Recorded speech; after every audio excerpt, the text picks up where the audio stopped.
And we live. And we motherfucking live, dog.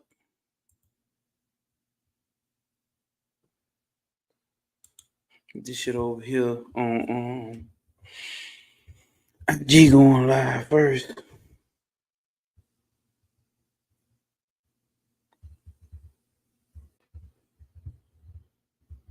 Let's see here.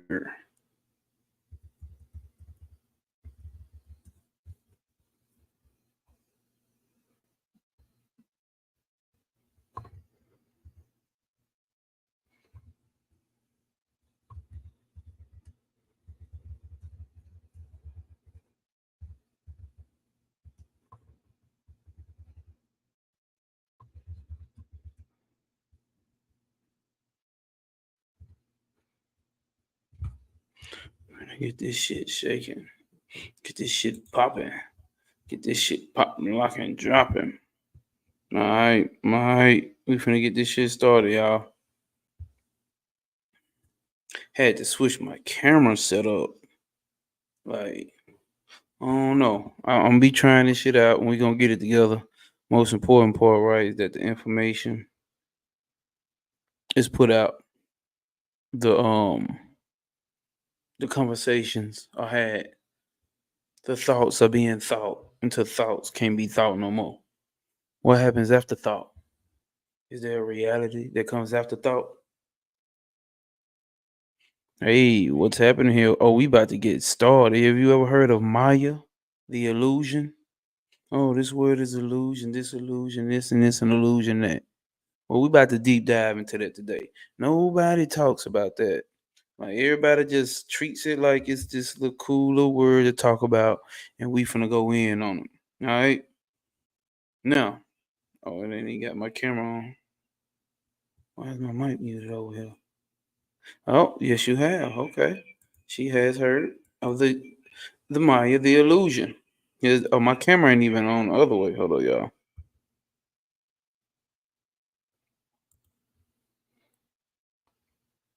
I had to switch my camera setup.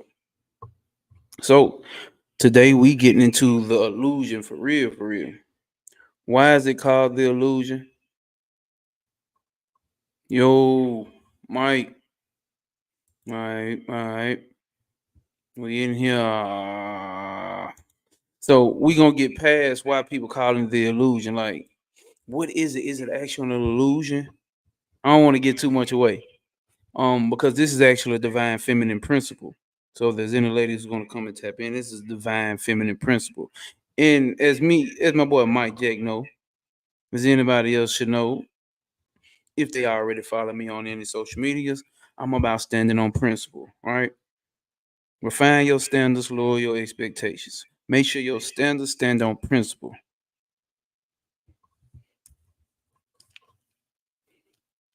Make sure your standards stand on principle.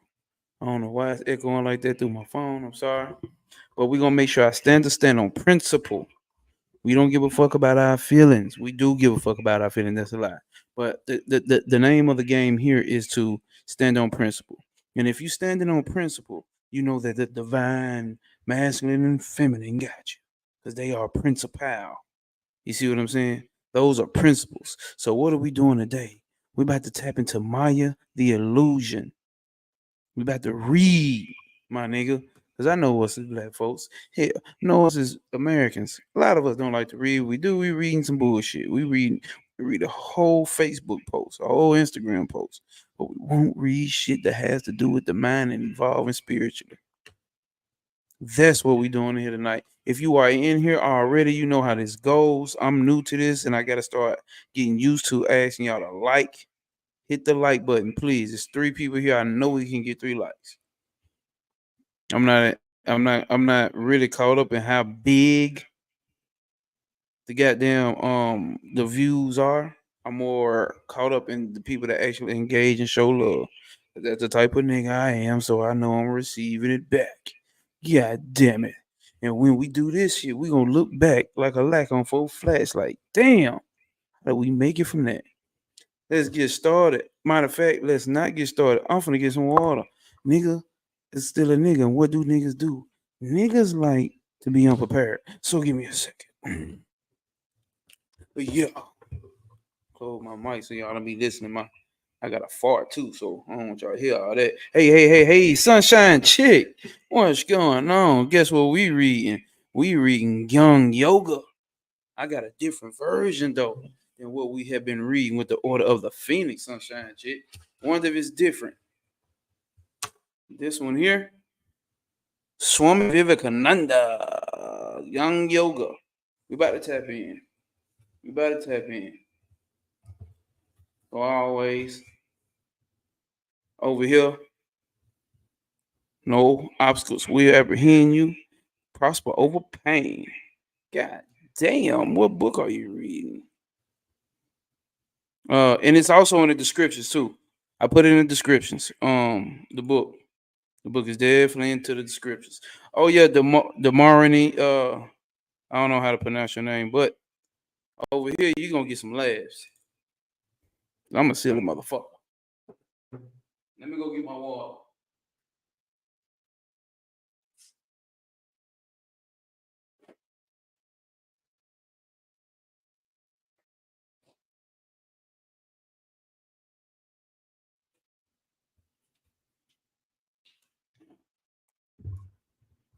All right, y'all.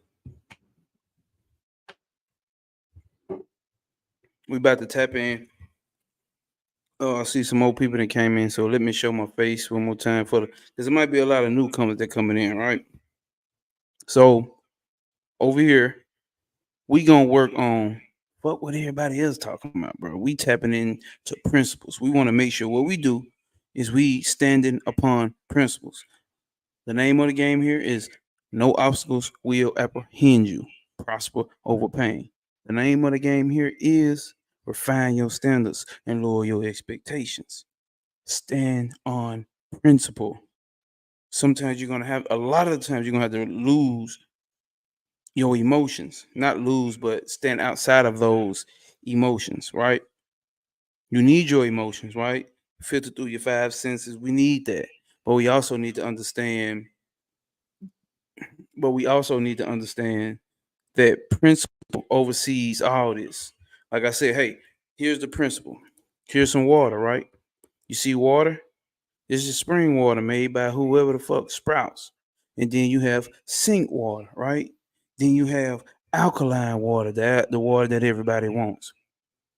You can say that they're different. Your opinion may say that they're different. You know what I'm saying?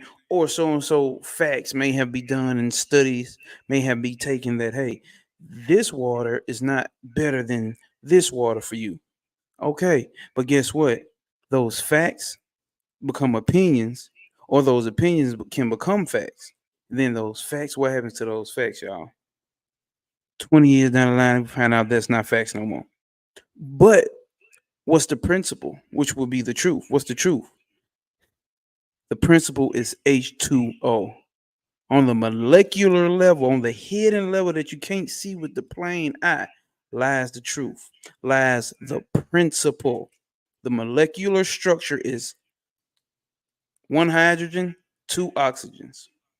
That's what we getting into today. What are we getting into today? Principle. So you don't have to sit here and stare at this handsome face unless you want to. If you want to stare at my handsome face, hey, guess what I say? Follow me on Instagram. No a pop or my Gnosis. DM me, baby, because you might love what I got. Let's put that back up. Laughs and intellect. And pronounce the more nay. Damn, they got me with that. Her name. The name. The more nay. God damn, Nay. I'm gonna just call you Nay. Cause shit. Let me turn this camera off and let's get to the book read. Cause we only supposed to be here for 2 hours, but you know this shit get deep. Let's go. All right. Oh shit. That's not what I meant to do. What did you mean to do, buddy? Bang. All right, if you in here, please hit the like button. Please hit the like button. You ain't supposed to be looking at this face. Let's get this shit right again. Please hit the like button, y'all. I ask politely, ask nicely, and I'm asking very niggardly. Please hit the like button so we can get in here and read. Now, I'm assuming that this actually looks clear, like y'all can actually read this. Let's see. On my end, it looks clear.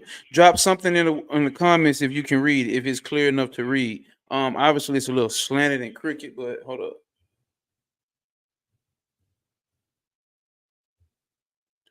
Can you read that? Somebody in the comments, please. Yes, we can read. No, we can't read. You don't believe a nigga like me even know how to read? What we looking like? Somebody drop something in the comments. Mike, I know you here. Somebody here. Somebody say something. Ain't no comment dropping up. Kinda blurry. Okay, sunshine chick. I wonder about now. Like, because it was showing up damn good. What about at this level? Is it blurry? Yes, but slightly blurry. Yeah, kind of blurry. Okay. Everybody just tearing my ass up now. Okay, what about now, y'all? Like, okay, because I feel like that's a little lag in the comments. Let's see what we doing. How we doing it? What we doing it? Is we doing anything right now?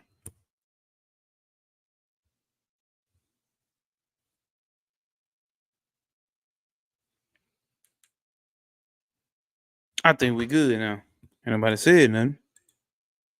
That's better, but still blurry. God damn. Well, y'all, I tried. A nigga tries. You know what I'm saying? I gotta. I don't know what's up with the camera. When she said what's saying? Well, shit, y'all. That ain't gonna work. Nigga saying too much in the background. I would hope this will work, but oh, y'all saying stuff on IG too. My bad, people on IG. I can read some as good as it's gonna get. Yeah, you really right. Yellow. Get them lights up. Get them lights up. I can't see nothing on IG. I'm sorry, y'all. The software I'm using don't connect the shit from IG to YouTube. She said, okay, way better, way better. Okay, better. Bet. Oh, we finna do this shit. Let's go. So everybody want to talk about Maya. It's delusion. This illusion. This word is illusion. Time is illusion. Illusion is illusion that. Illusion is illusion that. My nigga. Let's go into it. Let's go. Hold up.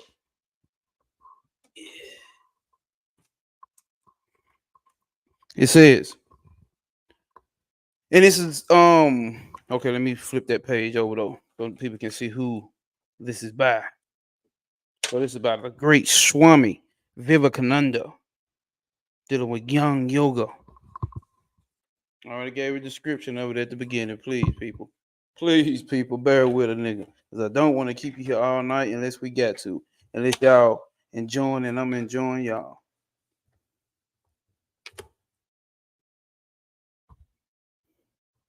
Because I got jokes. And hopefully y'all like them. If not, that's why I'm not a comedian. That's why I'm doing this. It says, almost all of us have heard of the word Maya. Generally, it is used, though incorrectly, to denote illusion or delusion or some such thing. But the theory of Maya forms one of the pillars upon which Vivekananda rests. It is therefore necessary that it should be properly understood. I ask a little patience of you, for there is a great danger of its being misunderstood. It's a great danger misunderstanding what this whole Maya is an illusion and all this or a delusion. This is what we talk about over here. We're gonna stand on principles. I'm gonna drop that in the chat. If y'all want to drop it in the chat, drop in the chat. Stand on principle.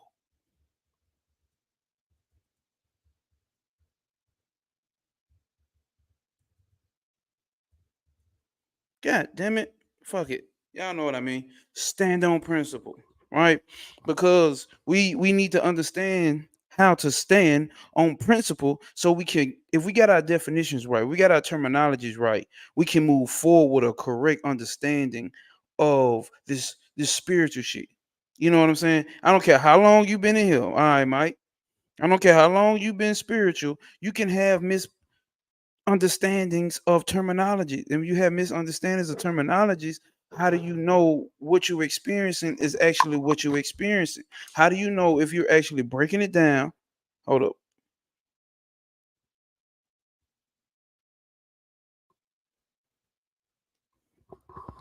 How do you know if you're calling water water? How you know you ain't calling water alcohol? How you know you ain't calling alcohol water? You see what I'm saying? Standing on principle. We gonna stand on principle. Let's get to it though. I ain't gonna hold it. Let's say it's here. Okay. But the theory of Maya forms one. Okay, we already did that. The oldest use of Maya that we find in Vedic literature is in the sense of delusion. Let's highlight this shit. We ain't gonna hang around and play around and talk. I'm gonna keep the mic over here. Can y'all hear me good still? Because my mic's so set up in a certain type of way. You hear what I'm saying? Okay. The oldest use of Maya that we find in the Vedic literature is in the sense of delusion. But then, hopefully y'all can hear me. Y'all been told me something. Let me check IG. I know somebody would have said something. They can't hear me. All right. Stand on principle. Stand on principle. Got it.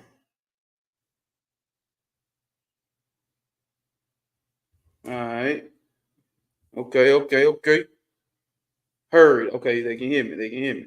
They can hear me. Okay, I ain't talking to myself. Everybody can hear me.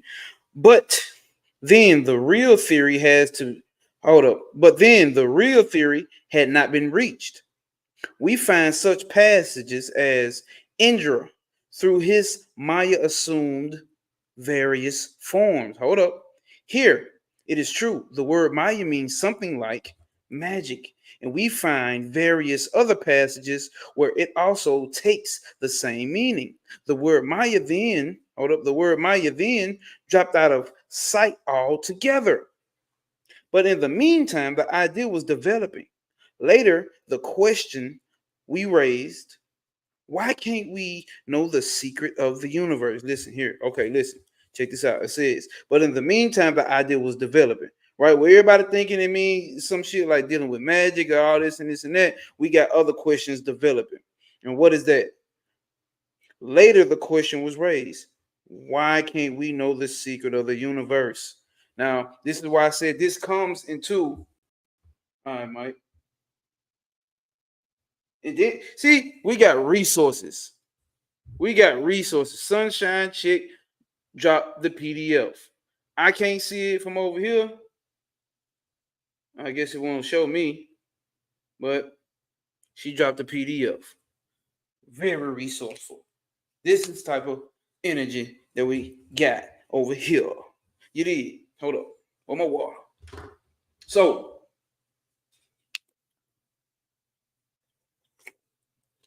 this is why I say this is a divine feminine principle. Because why is this a divine feminine principle? Right? Because you know what, y'all? I hope y'all don't leave, but I'm gonna go upstairs and get the map because I know visuals help us learn better, right? So I'm gonna get you the map that maps this shit out. You got to give a nigga a second. Please don't leave. Don't leave a nigga. Don't leave a nigga. I'm gonna jump off the roof if you leave. Hold up.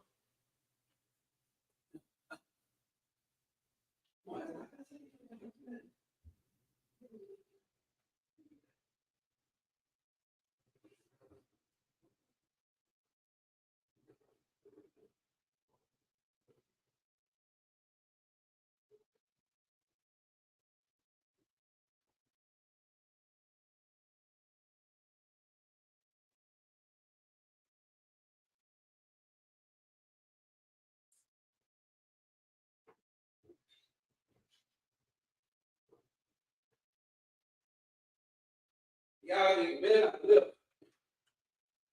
Niggas better be right here. Figure it out with me.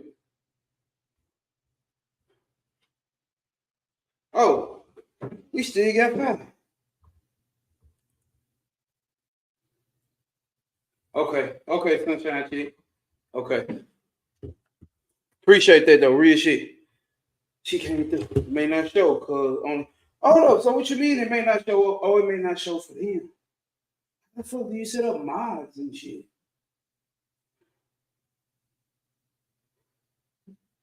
I'm so new to this shit. I'm not true to this shit just yet. If y'all in the comments, y'all see that link she dropped, say something. If y'all can't see that link,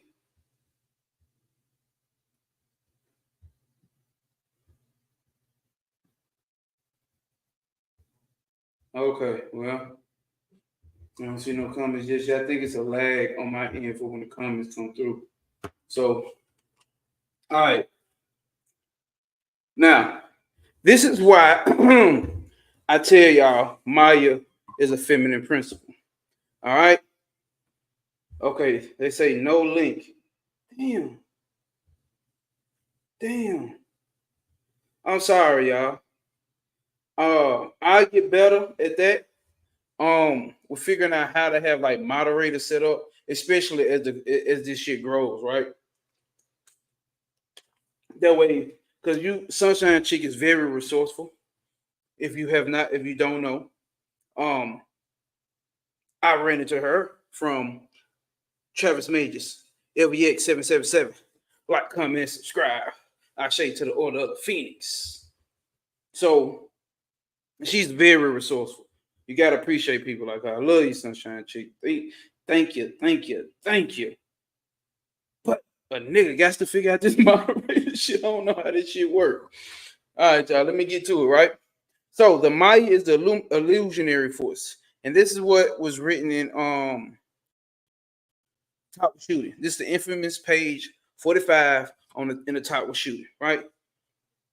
It's called the illusionary force, but I found out what it actually is the limiting force.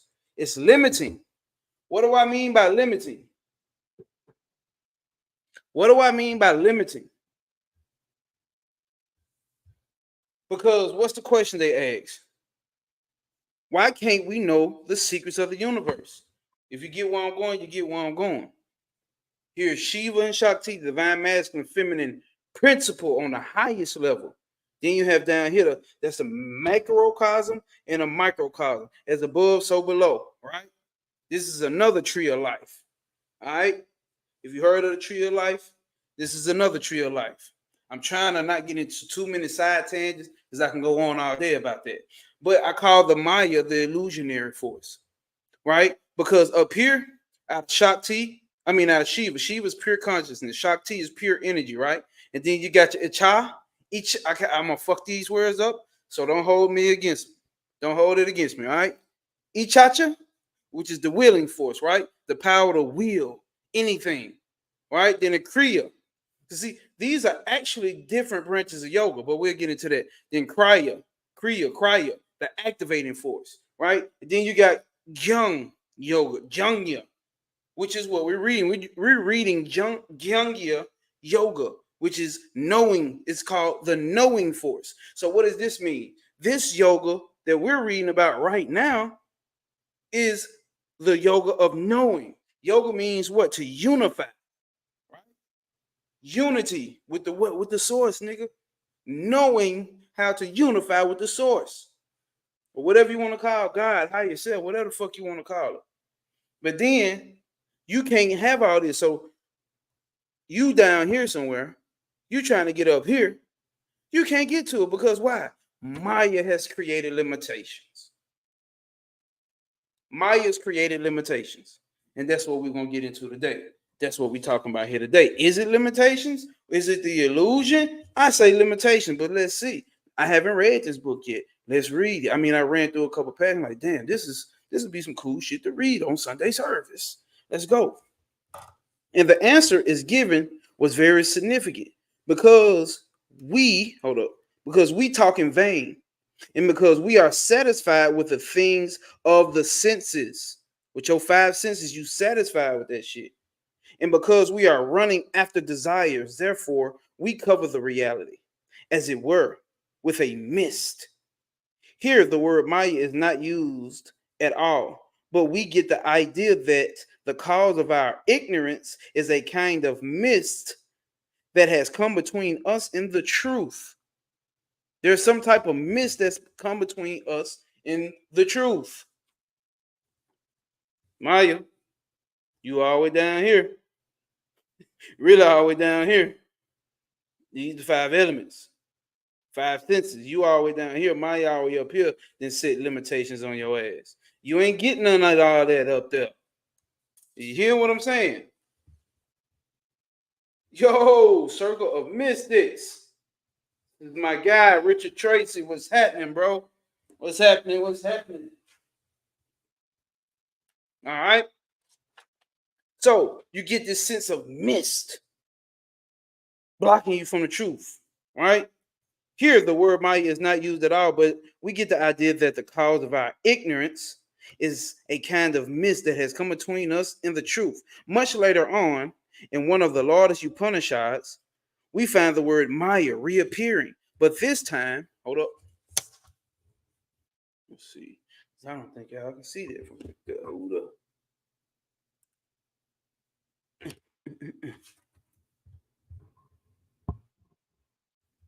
Boom. There we go. They ganging up in here, man. They ganging up in here. We on Gyang Yoga, bro. By Sachi Vimba. I mean, blah, blah, blah, blah, blah, blah. Swami Vivekananda. My bad. Hey, everybody showing love. Everybody showing love. Look at that. Ain't this a beautiful time and a beautiful place?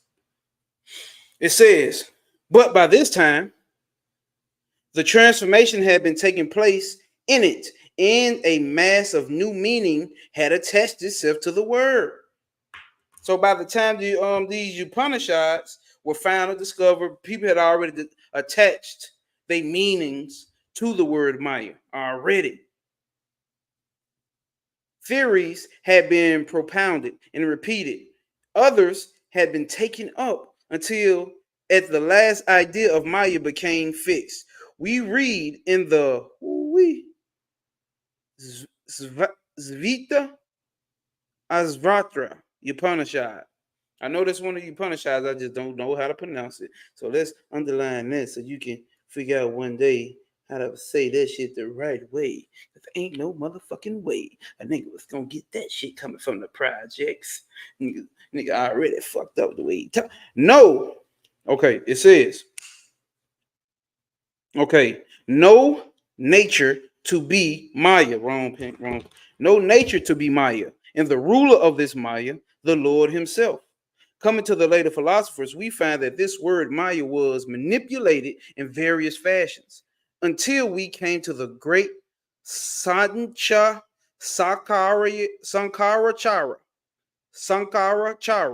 The theory of Maya was manipulated a little by the Buddhists too. It was manipulated a little bit by the Buddhists too. But in the hands of the Buddhists, it became very much like what is called idealism. See, this is what happens nowadays in this spiritual shit, right? Let me highlight that. Because we take this shit like the divine masculine and feminine, it's a principle, and it becomes idealism. It gets manipulated a little. It's not on purpose. Nobody knows they're doing this shit on purpose. Nobody knows they're doing this shit on purpose. It's just the way we was taught. You see what I'm saying? It's just the way you was taught. So it's not your fault. But guess what? After this fact, it's your fault. After you hear a motherfucker talk about it, you now lose all innocency. Ignorance of the law is no excuse. We ain't got no excuses over here because why? We learn, we study. We stand on principle. If you're just coming in, hit the like button. Please do. Please hit the like button for a nigga like I.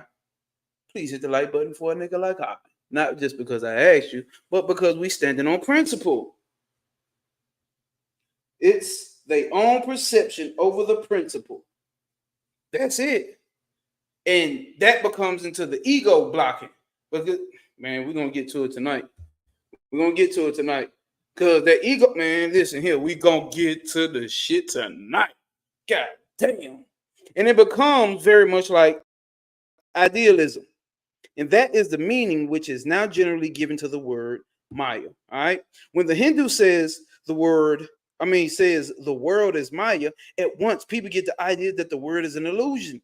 This interpretation has some basis. As coming through the Buddhist philosophers, because there was one section of the philosophers who did not believe in the external world at all. But the Maya of the Vedanta, in its final form, is neither idealism nor realism, nor is it a theory. It is a simple statement of fact. What's that? What we are and what we see around us. That's simple. That's what they get into with it. Okay, hold up.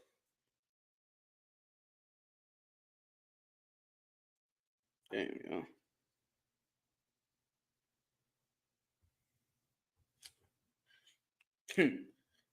check this out. As I have told you, hold up.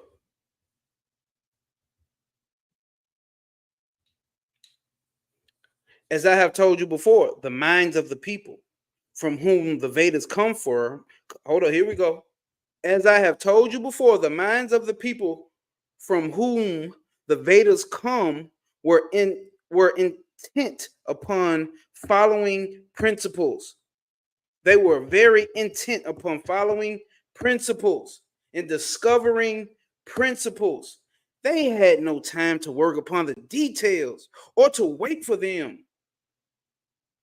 They wanted to go deep into the heart of things. Listen to that. The people who the Vedas come from, right? And if you will follow Bobby Hemmett or listen to Bobby Hemmett, he told you the Kushites. Because why? This is in this Kush. They came over and set that whole thing up. All right?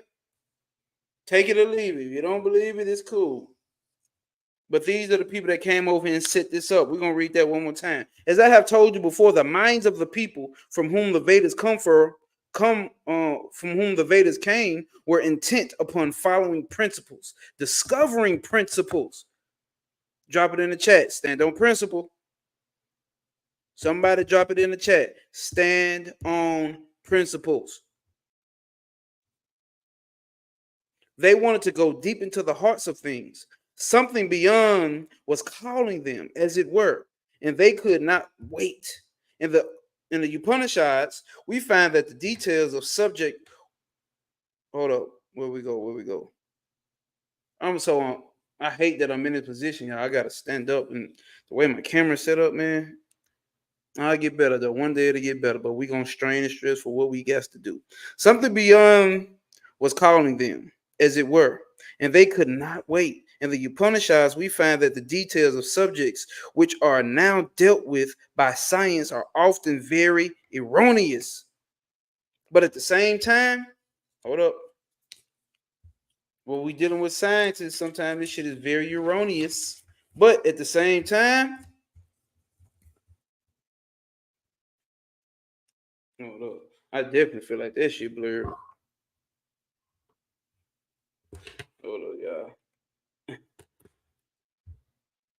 Stand on principle. You did.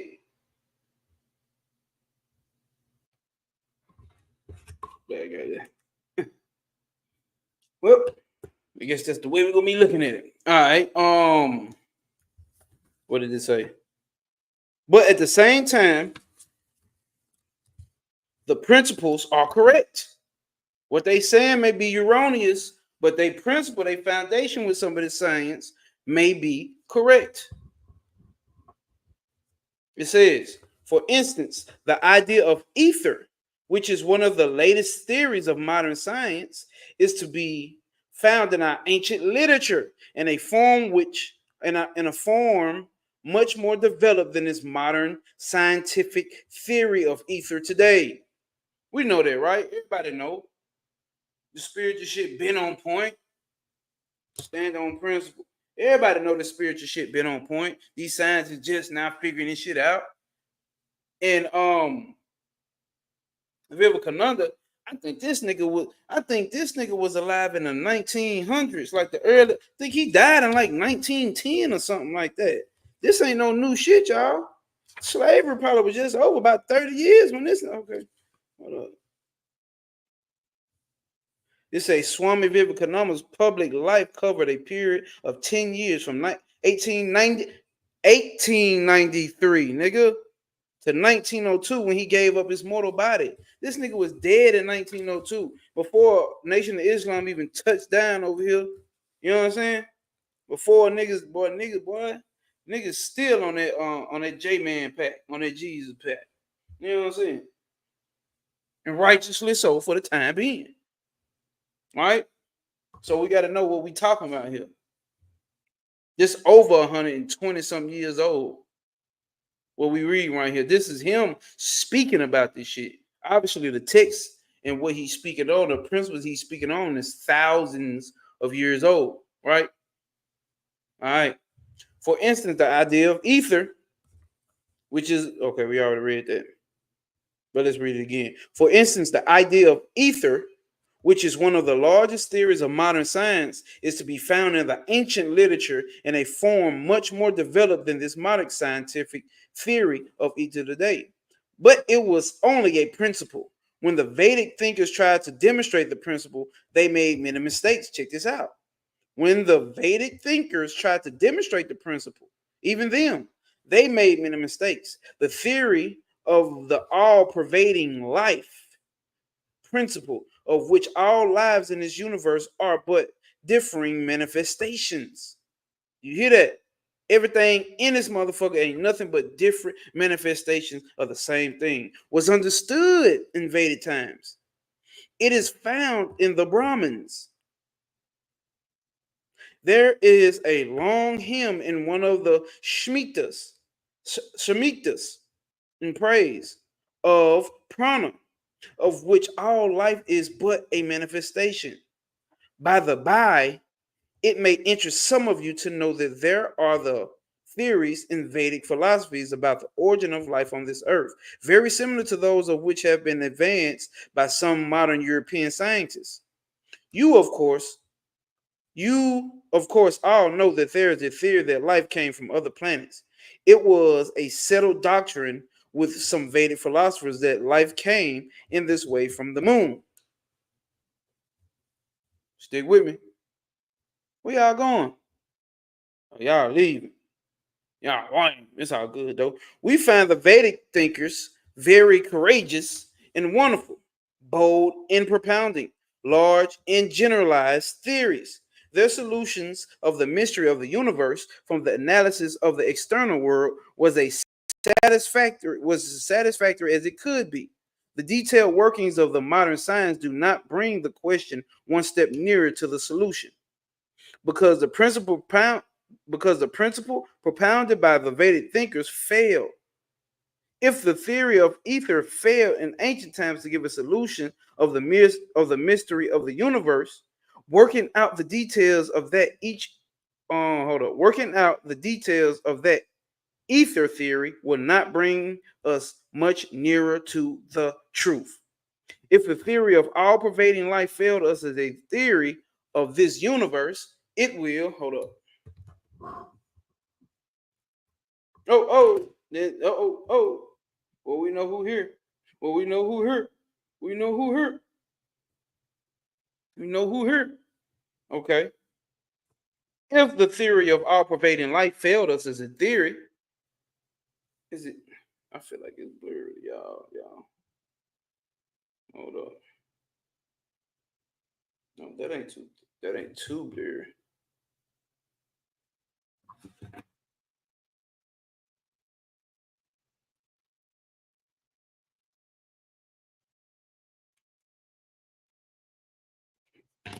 Are we gonna rock it out, y'all? It will. Okay. Damn it. It made it way more blurry, but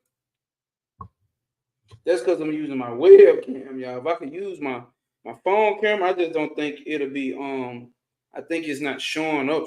It's not showing up clear. It will not mean anything more if worked out in detail, for the details do not change the principles of the universe. Remember that. The details do not change the principle of the universe. What I mean is that in the inquiry into the principles, the Hindu thinkers were as bold as, and in some cases, much bolder than the moderns. They made some of the grandest generalizations that have yet been reached, and some of these still remain as theories which modern science has yet to arrive at. Even as theories, for instance, they not only arrived at the ether theory, but went beyond and classified mind also as a still more rarefied ether. You hear that? For instance, they not only arrived at the ether theory, but went beyond and classified mind also as a still more rarefied ether. Beyond that, again, they found a still more rarefied ether. Yet, there was no solution. I think I just read that shit again. Oh, no, I didn't. All right, that's a different sentence. Yet, that was no solution. It did not solve the problem. No amount of knowledge of the external world could solve the problem. But, says the scientist, we are just at the beginning to know a little. Wait a few thousands of years and we shall get the solution. No, says the Vedantist, for he has proved beyond all doubt that the mind is limited. All right?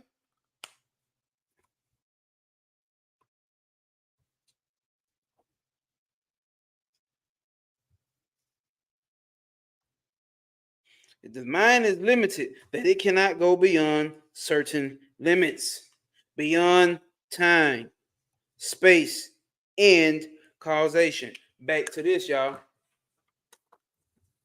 We standing on principle. There go Maya right there. What I say. There go Maya right there. The mind is limited. I say Maya is a limiting force. And that's what the divine feminine does. If you understand the tree of life, they break down the three supernal. You have Kether, the Godhead. Then you have Hokmah, the divine masculine principle, right? Which is wisdom, it has a whole lot of data, information. It don't do shit though. Shiva, right? That's Shiva. Just pure consciousness, unconditioned, which probably be more Kether, but let's just stick with where we're going now. And then you get the divine feminine principle in the tree of life is Saturn, it's Bina. And Bina creates forms. By how she does that, she takes free flow and energy from the masculine principle and binds that motherfucker up and and creates form out of that. How do you create a form? How was this formed? Limitations had to be placed for this to be formed. Are you hearing what I'm saying? So for a mind to be formed, limitations had to be placed on the willing force. The limitations had to be placed on the activating force. Limitations had to be placed on the knowing force. Is you hear me? Because you are all the way down here dealing with these. All right? And this right here, man, because we can go into all this. That's Manas, Shita, Ahamkara, and Buddha. There's the ego. There's the higher self. Right? There's the mind stuff, all the data just packed up in your mind, and there's the analytical process of the mind. Then here's the five senses. We always down here moving through life and thinking through life. Maya, all the way the fuck up here. Look how far Maya is from a regular motherfucker walking around the world. And I'm talking about a motherfucker. Everyday average. She can be a millionaire, can be a billionaire, can be a trap, can be your spiritual baddies. It can be your, ooh, I'm divine masculine niggas. All the way down here. Just stuck here. Right? Because the highest we really getting around this motherfucker, I'm talking about spiritual motherfucker too, is Buddhi, the higher self. That's the reflection of the soul.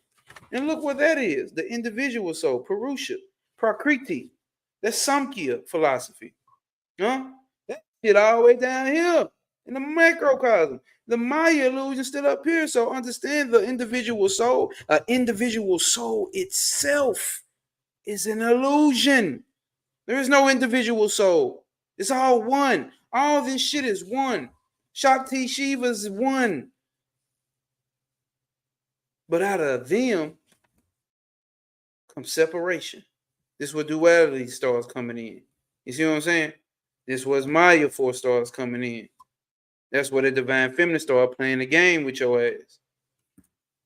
Hold up, let me see if I got some comments. Can't see.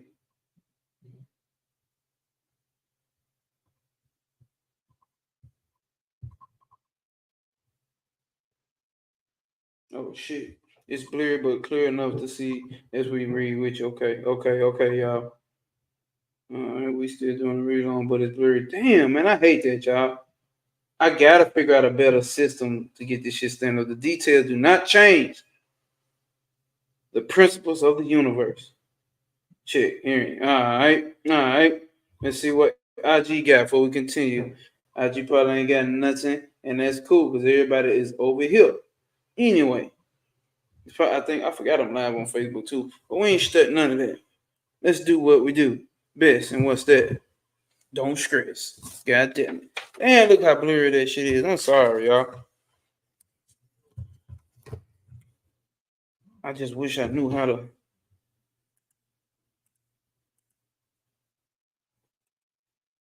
Because I think it's more focused on being what it is for a human body to be in front of it. You know what I'm saying? So that's probably really what it is. Um, as no man can jump. Hold on, what it say?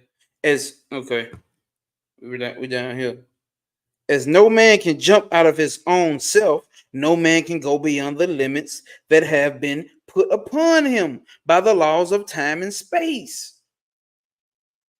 Every attempt to solve the laws of causation, time, and space is futile because the very attempt can only be made by taking for granted the existence of these three. Let's read that one more time. As no man can jump out of his own self, so no man can go beyond the limits that have been put upon him by the laws of time and space. Every attempt to solve the laws of causation, time, and space is futile because the very attempt can only be made by taking for granted the existence of these three. You don't understand these three are put under limitation. You put under limitations for a reason. You wouldn't know what to do if your very first thought that you had manifested ASAP. You know what I'm saying? That little fucked up shit you thought about doing when you was driving down the street and you just say, "Oh, what if I just ran this motherfucker over?" And you did it. Think about if that shit manifested as soon as you thought about it. Think about all the fucked up shit you thought about, or even the good shit you thought about. Can you handle that shit manifesting ASAP? No. So you need the limiting. You need to be limited. You don't need to be all willing. You see, you hear what I'm saying? I'm bringing it back home. The willing force. You don't need to be all willing. You don't need to be all active. You don't need to be all knowing. We're going to place limits on that from your ass from down here. We're going to hit the limits on your ass. You don't need that. All right? What then does the statement that would, hold up. What then does the statement that the world exists mean? It really means that the world has no existence. What? Again, does the statement that the world has no existence mean? It means that it has no absolute existence. It exists only in relation to my mind. Dun, dun, dun, dun, dun. This shit don't exist. It only exists in relation to your mind. So that means everything that you experience, only you experience it because of the way that your mind experiences it, based off of your samskaras. Let's read that again for those that just came in. Right? What did he just say? What then does the statement that the world exists mean? It really means that the world has no existence. What? Again, does the statement that the world has no existence mean? It means that it has no absolute existence. It exists only in relation to my mind. to your mind. Hold up. To your mind. I know I got some comments. Into the mind of everyone else. Check this out. Damn, bro. That's lame. That shit blur as hell for y'all.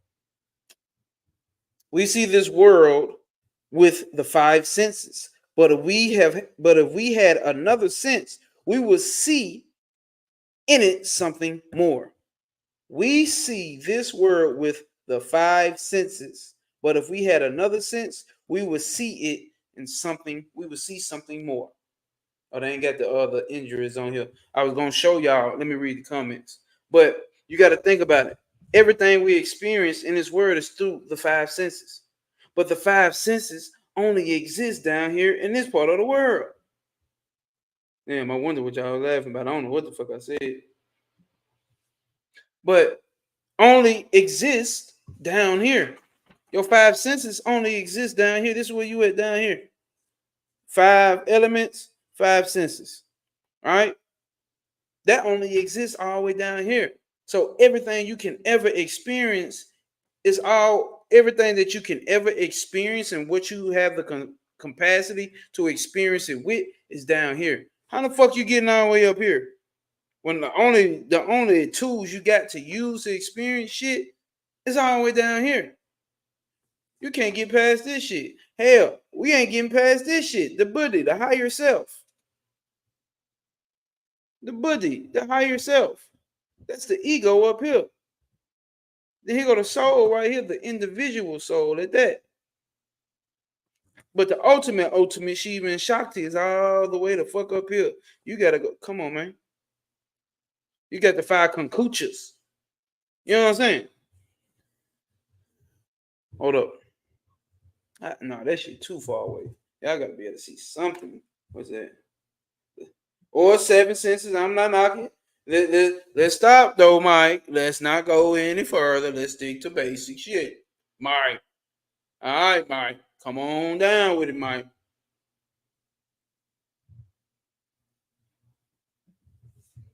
We got to deal with the five physical senses, Mike. Come on, bro. Don't take off on them just yet, Knuckle. Not yet, Knuckle. Let's see. Deal with this shit here. He said, okay.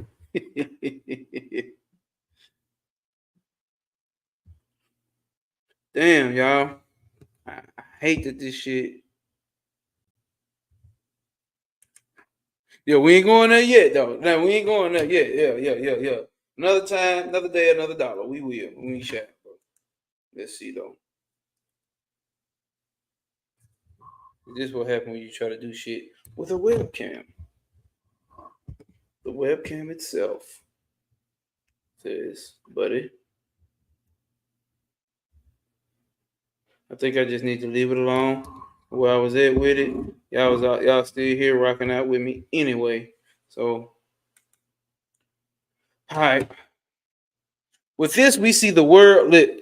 We see this world with the five senses. But if we had another sense, we would see it with something more. If we had yet another sense, it would appear as something still different.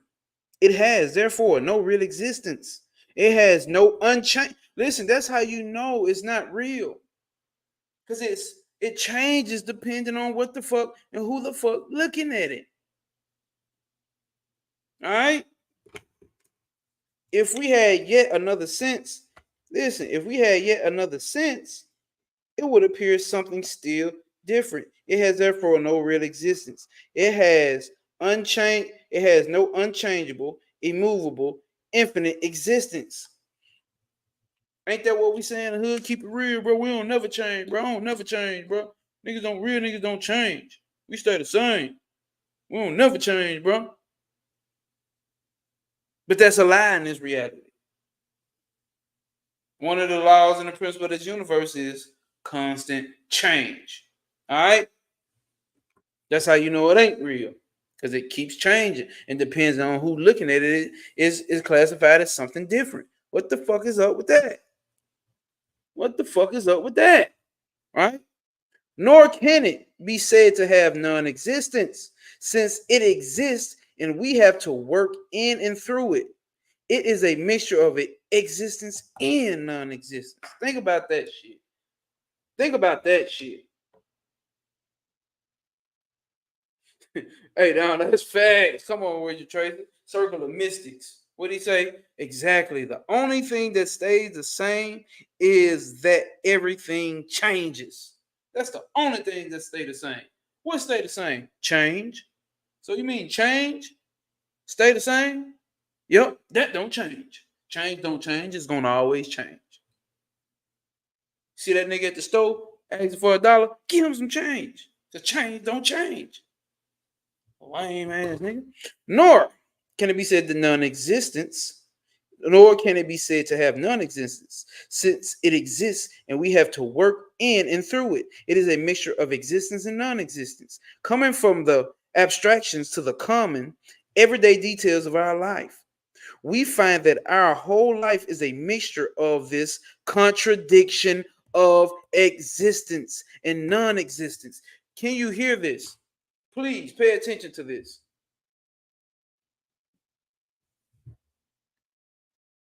This world is a walking contradiction. You yourself, you're a fucking walking contradiction.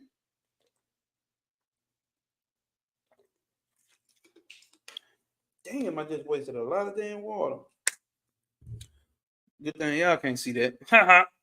But you yourself is a walking contradiction. Why? Because this shit that we live in is a walking contradiction. We live in something that's not alive, or we live in some.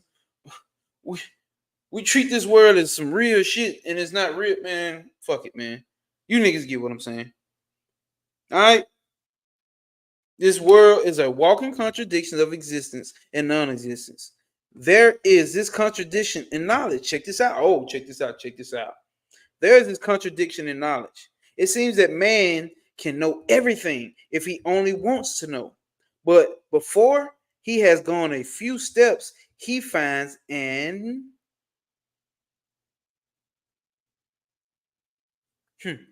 I just ran into a word I don't know how to pronounce. So I'm gonna spell this out for y'all. Okay, let me spell it out. It is A-D-A-M, Adam, right? Adamantine, Adamantine.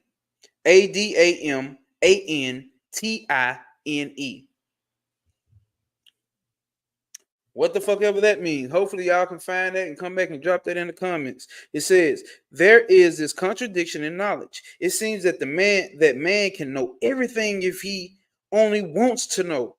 But before he has gone a few steps, he finds an adatamine. Adatamine wall. An adatamine wall. The nigga finds a wall, which is a barrier, right? Which is the limitation. But anyway, which he cannot pass. All his work is in a circle, and he cannot go beyond that circle. Listen to this. Do you hear what's being said here? There's a contradiction in knowledge. I gotta highlight this. What am I doing? There's a contradiction in knowledge.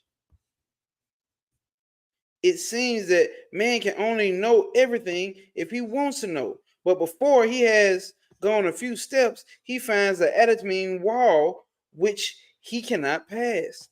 All his work is in a circle. He cannot go beyond that circle. The problems which are the nearest and the dearest to him are impelling him on and calling day and night for a solution. But he cannot solve them because he cannot go beyond his intellect. Okay. Oh, adatamine. Unable to be broken. So that means you run into a wall that cannot be broken. He cannot pass it. All his work is in a circle. He cannot go beyond that circle. The problems which are nearest and dearest to him are impelling him on and calling day and night for a solution. But he cannot solve them because he cannot go beyond this intellect. Ooh, ooh. Hold up. We know that desire is implanted strongly in man. Again, we know that the only good is to be obtained by controlling and checking it. Hold up. Again, we know that the only good is to be attained. Hold up. Again, we know that desire is implanted strongly in man. Again, we know that only good is to be obtained by controlling and checking it. Do y'all hear that? Only good. Damn it. Ain't that some shit? Look at that. Look at the nigga. Just doing shit. Look at that. Just zooming in. Ain't nobody tell you to zoom in right there. We ain't even on that page no more. Oh, yeah, we is.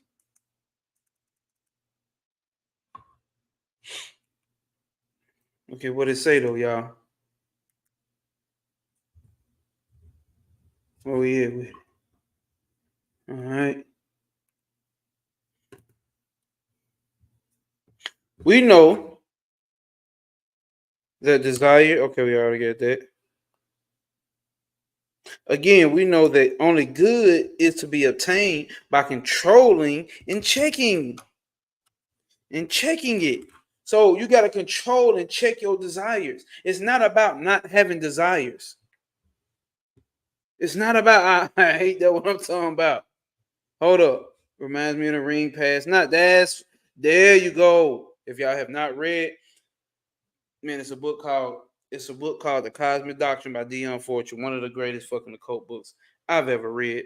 I say get it just for shits and giggles. If not, take your ass over there to Travis Mage's YouTube, LVX77. He has a whole book read that a lot of us were a part of, just like this. That's where I get this idea from of reading on live. I know a lot of my people don't like to read. A lot of people won't read. But if you read with them and have commentary with it, I find out that works best. A lot of people like group reading where people comment and dropping shit in the comments, and you know what I'm saying, see people interacting with it. Shout out to Travis Majors, LVX777. Like, comment, and subscribe to his YouTube channel if you have not. LVX777. You know what I'm saying? So, the thing here is not about what? Oh, it's not about getting rid of desires. We know that. We know why? Because we know that desire is implanted strongly in man. Again, we know that the only good is to be obtained by controlling it and checking it. You need to control and check your desires. All that freaky shit you do, all that food you eat, all the type of shit you say you want in a man and a woman. I desire a man that does this. I desire a woman that does this and only does this, and they have to do this and they have to do this. You're placing too much limitation. I told a motherfucker the other day, man, all these goddamn standards and requirements you got, which you fuck around, and all these boundaries you got, you fuck around and put yourself in a goddamn box. You hear what I'm saying? You fuck around and put yourself in your own prison made by your boundaries and your limitations. With our every breath, I wonder, I don't have to have that shit sitting up like that. Let's see, y'all. Yeah, maybe that can work away. Let me see. I need to sit the fuck down. God damn. Let that nigga go again. Now, ain't that like a nigga? Trying to sound like a nigga. A lover, not a fighter, nigga. But let me see your lighter, nigga.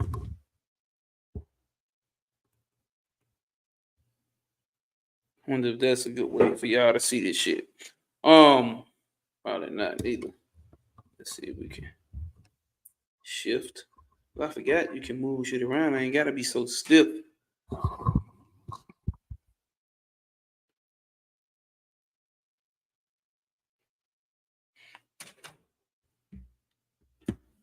You want to see my setup?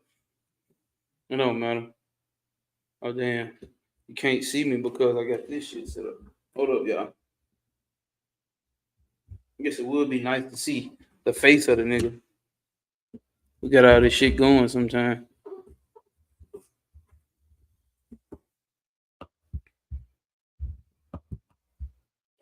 Oh shit. Let's see here.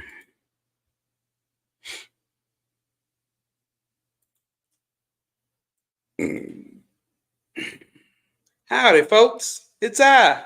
It's the nigga who reads books on YouTube. Let's see here, y'all. We trying. Let's see. All right. So what we just seen, what they just said about how these desires that we have, right? It's not about getting rid of, because a lot of people like to talk about how these desires, we shouldn't be having desires or whatever the fuck and all that type shit. But it's like it's a thing to be in the world but not of it around this motherfucker. You know what I'm saying? And this is those things right here that's been talked about here. It's like we know desire is strongly planted in America. I mean, I said in Americans, yeah, Americans, but in human beings in general. But you don't have to sit and suffer of acting like you don't have the desires once you become spiritual. You know what I'm saying? You can have those same things, but like I like in a tantra in the Tawa Shooty book, which is a tantric study or the tantric practice, it says no thought or action is impure. It's only your perception of that action, of that thought, that is impure. Anything that a man does, it's all about his intent behind it. What's your intent behind what you're doing? You see what I'm saying? You can eat whatever the fuck you want to eat. What intent have you plugged into this motherfucker? You see what I'm saying? What intent did you plug into this water? When I drank this water, what did I program it with? You can say that, oh, that ain't the right water. You can say, oh, spring water, not it. Distilled water is it. What did you plug into this motherfucker? Water is programmable. Water is programmable.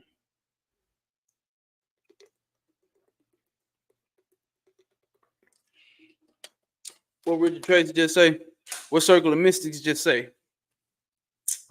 Y'all didn't go subscribe to Circle of Mystics. See what he talking about. Psychic development. Tap in. Nothing truly is or isn't, but our thinking makes it so. Oh shit. Oh shit. I think I just touched some shit I shouldn't have touched, y'all. Oh, all right. But I think it makes it so. Let's continue. All right. It says, with, only can y'all see that shit? All right, look to y'all. It don't look good on mine. Like you can see half of the goddamn page. Hold up.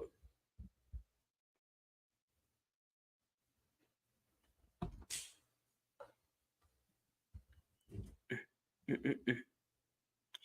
gonna have to move it again so we can go to the next page, but that's too far away for me to read. I'm telling y'all, one day we're gonna get this shit perfect, a perfect setup. Let's see. Let's get back to reading though. All right, now it says, without every breath, every impulse of our heart asks us to be selfish. Hold up. What it say?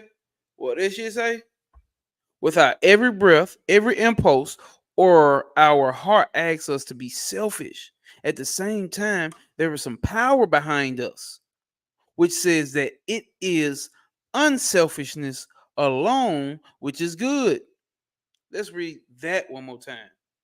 With every breath, listen, with our every breath, every impulse of our heart asks us to be selfish.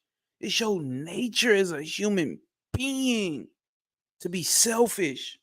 At the same time, there is some power beyond us, which says that it is. Excuse me. He finna get up out of here. Appreciate you, bro. Appreciate you, bro. No problem. No problem, bro. I always love, bro. I always love, bro. Like I said, go like, comment, and subscribe to Circle of Mystics. All right. Let me finish this up before he get up out of here. Hopefully I can finish this before he go. With it, oh well shit, he said he gotta go in about 5 minutes. All right. With every breath, every impulse, I can't even. See, I'm looking at it on my computer. I don't know what emoji that is. With every breath, every impulse of our heart asks us to be selfish. At the same time, there was some power beyond us which says that it is unselfishness alone, which is good. Listen, check this out. Every child is born optimist. Think about that. Every child is born optimist. Why is every child born optimist? Where they coming from? They don't. It's not. They're not placed under the same fucking rules as we are here. They're not placed under the same limitation. But let's go. Every child is born optimist. He dreams golden dreams. In youth, he becomes still, and he becomes in youth he becomes still more optimistic.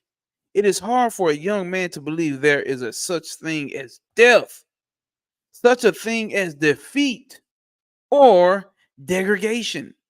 Old age comes, and life is a mass of ruins.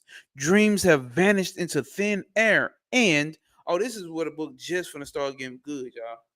I wish Circle of Mystics could stay, but this where this shit finna start getting good. The man becomes a pessimist.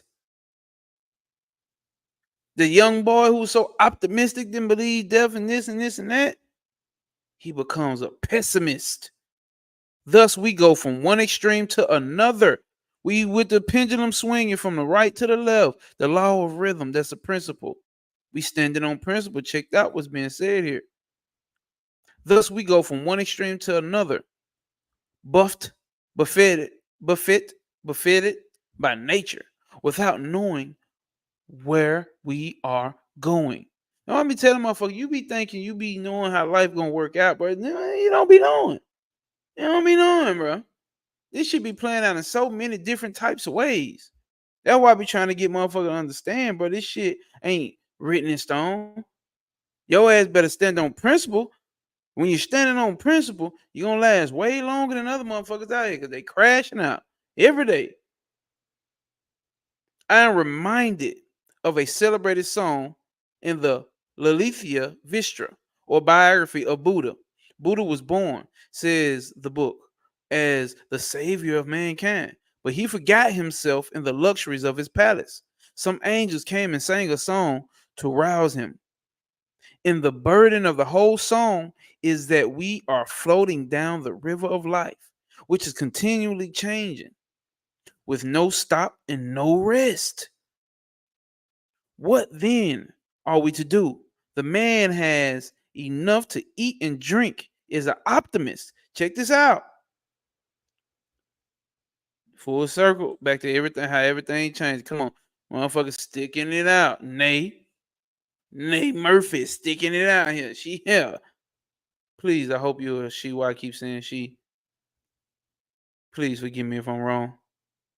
Um, and the burden of the whole song that we floating down the river of life, which is continuously changing, life and death simultaneously. Oh, we finna get into it. We finna get into it with no stop, no rest. What then are we to do? The man who has enough to eat and drink is an optimist.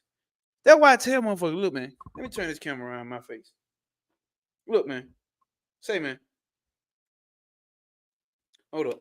Hey, man, say, man, let me holler at you, man. Because I'm going to tell you some shit about humans. Tell you some shit about humans, man. Here's what you got to understand about humans. Humans, okay. All right, I appreciate it, Nate, for correcting me. Humans here. Check this out about humans. They all fine and dandy and all top notch and all uh um you better than you know how black people talk. Well, you better than me. Like they got all these morals, right? Like they got all these standards. But when you get down to the core root principle of this shit, all you motherfuckers is some animals. You'll be eating the motherfucker next to you by tomorrow. You all good when you got water to drink. And I'm saying you and me as well. We all good when we got air conditioning, heater, drawers, socks. Hell, even the homeless people got a bridge to sleep up under. You see what I'm saying? We all good once we got all that shit. We can be all optimistic when we got the things that makes life a little simpler, more easier. You see what I'm saying? But what happens when that goes away? You niggas turn into animals. Human beings are fucking animals.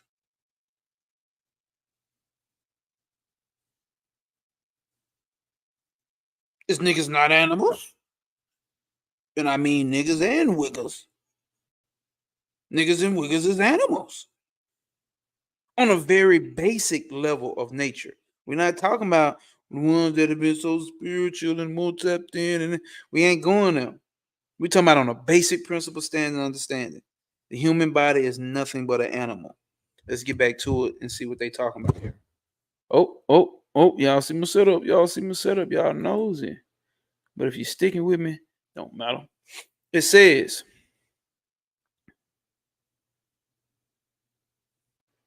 the man who has enough to eat and drink is an optimist, and he avoids all mentions of misery, for it frightens him. Tell not him of the sorrows and the sufferings of the world. Go to him and tell him, go to him and tell him all that is good. Yes, I am safe, he says he. Look at me. I have a nice house to live in. I do not fear cold and hunger. Therefore, do not bring these horrible pictures before me. But on the other hand, there are others dying of cold and hunger. If you go and teach them that it is all good, they will not hear. How can they wish others to be happy when they are miserable? Thus, we are oscillating between optimism and pessimism. Do you not see? Here's the pendulum swing again between two extremities. If you follow me on social media, that's what we're talking about over there. It's just we going from extremity to the one extremity to the next, one extremity to the next. Some people need extremity. Some people need constant stimulation from one extreme to the next. They never find that middle point. This right here, what we're talking about, is the law of rhythm in the Holy Kabbalah. And if you haven't read the law of the Holy Kabbalah, this is the same principle being spoken about in a whole different system. That's why I said we stand on principle over here. Everything I'm bringing, everything we talking about is about principle. You have to get the principle down pat. You have to get principle down pat. All right, let's go. There is, I honestly got to do this whole, I'm sorry, not really, because this is my goddamn book. Reread that whole section. Then there's the tremendous fact of death. Hold up, y'all. Then there is this tremendous fact. Then there's this tremendous fact of death. The whole world is going towards death, right or wrong. Everything dies. All our progress, our vanities, our reforms, our luxuries, our wealth, our knowledge have that one end, death. Tell me somebody who's getting away from death. I'll wait. You niggas ain't getting away from it. Right? We know that though, right? That ain't nothing new. That ain't no great profound shit niggas want to hear. That is all that is certain. Cities come and go, empires rise and fall, planets break into pieces and crumble into dust to be blown about by the atmospheres of other planets. Thus, it has been going on from time without beginning. Death is the end of. Hold up. Hold up. The fucking soldier. I got partners with me. Death is the end of everything. Hold up. Again. God damn it, boy. God damn it, boy. Told you sit your ass right here and we'll get it together. Okay, now we can zoom out. This is where we at with it right there. I know it's what's the name, y'all. I'm sorry. Nigga wish. I do wish that I could have it more clear. I would have did the screen share, just had the PDF up and read it off the screen. I may do that another time because I'm not liking my camera setup. But I said I was gonna do this and I'm sticking to it. And whoever's sticking with me, we sticking it out. God damn it. No, don't do that. Don't. Yeah.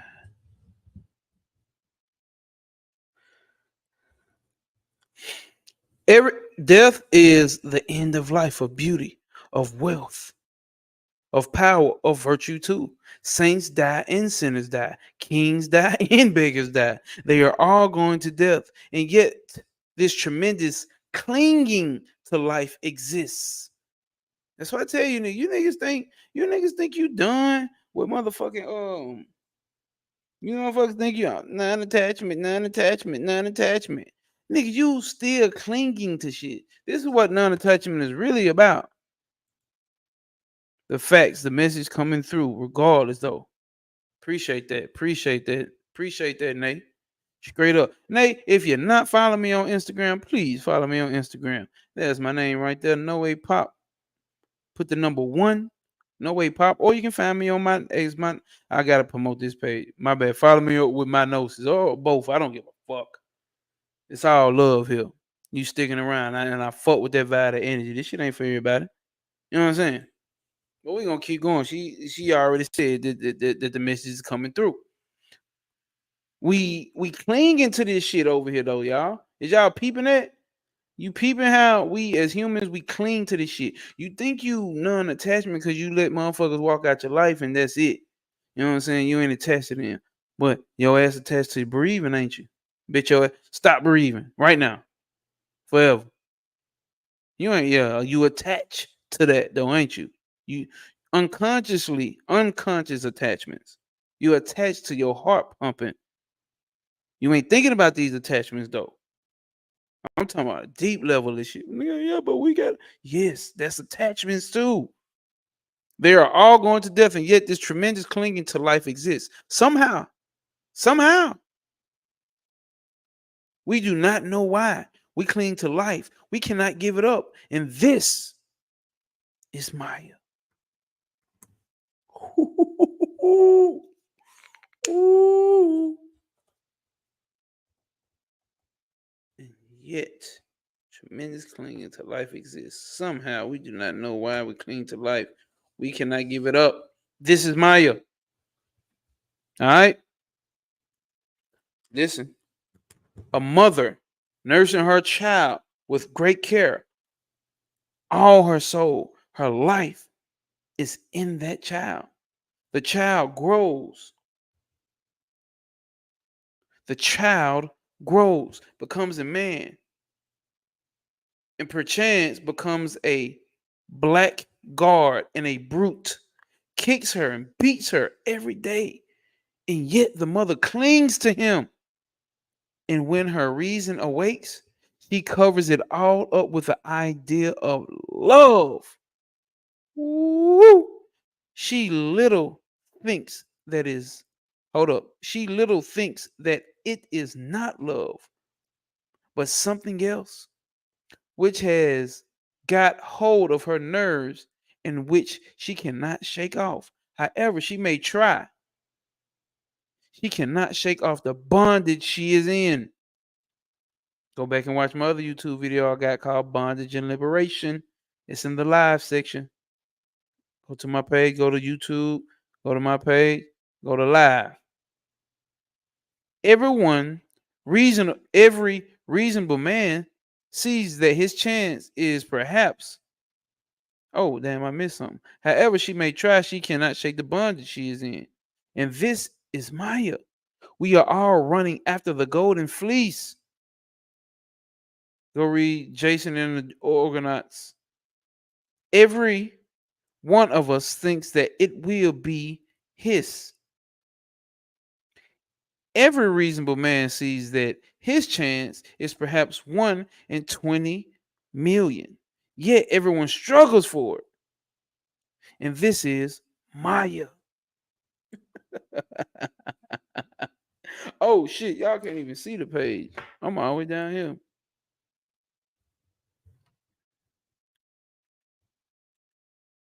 Yeah, there we go. Death is stalking day and night over this earth of ours. But at the same time, we think we shall live eternally. A question was once asked of King Yadish Yadishthira. What is the most wonderful thing on this earth? And the king replied, every day people are dying around us, and yet men think they will never die. And this is Maya. These tremendous contradictions in our intellect and our knowledge, indeed, and all the facts of our life face us on all sides. A reformer arises and wants to listen.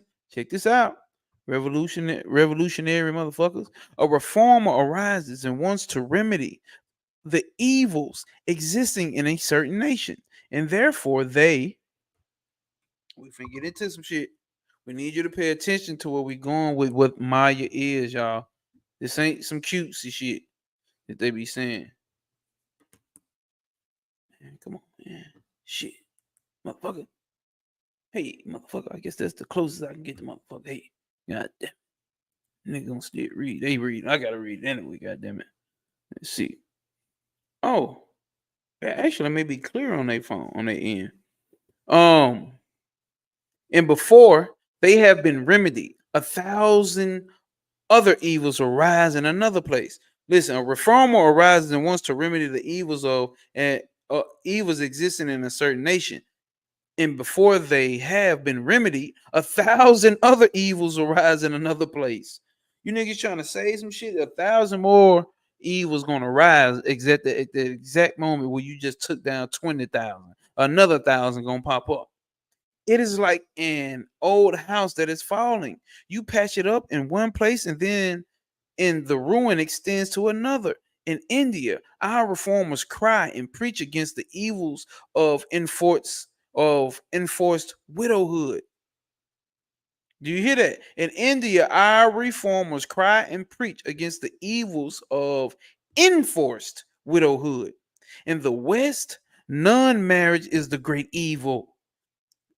Remember, I told y'all this is in like 1901, 1902. What's the extreme we going through now? Motherfuckers don't even want to get married.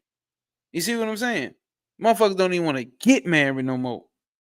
Then over there, they was going through enforced widowhood. Then in America at that time, it was bad to be unmarried. Now you still got people who still like married. I ain't married. Yeah, I need to be married. He need to propose or she need to get to whatever. Extremities. That's what we're talking about here. All right. Because I don't want to get into that topic. We can go all day about that shit. In the West, non-marriage is the great evil.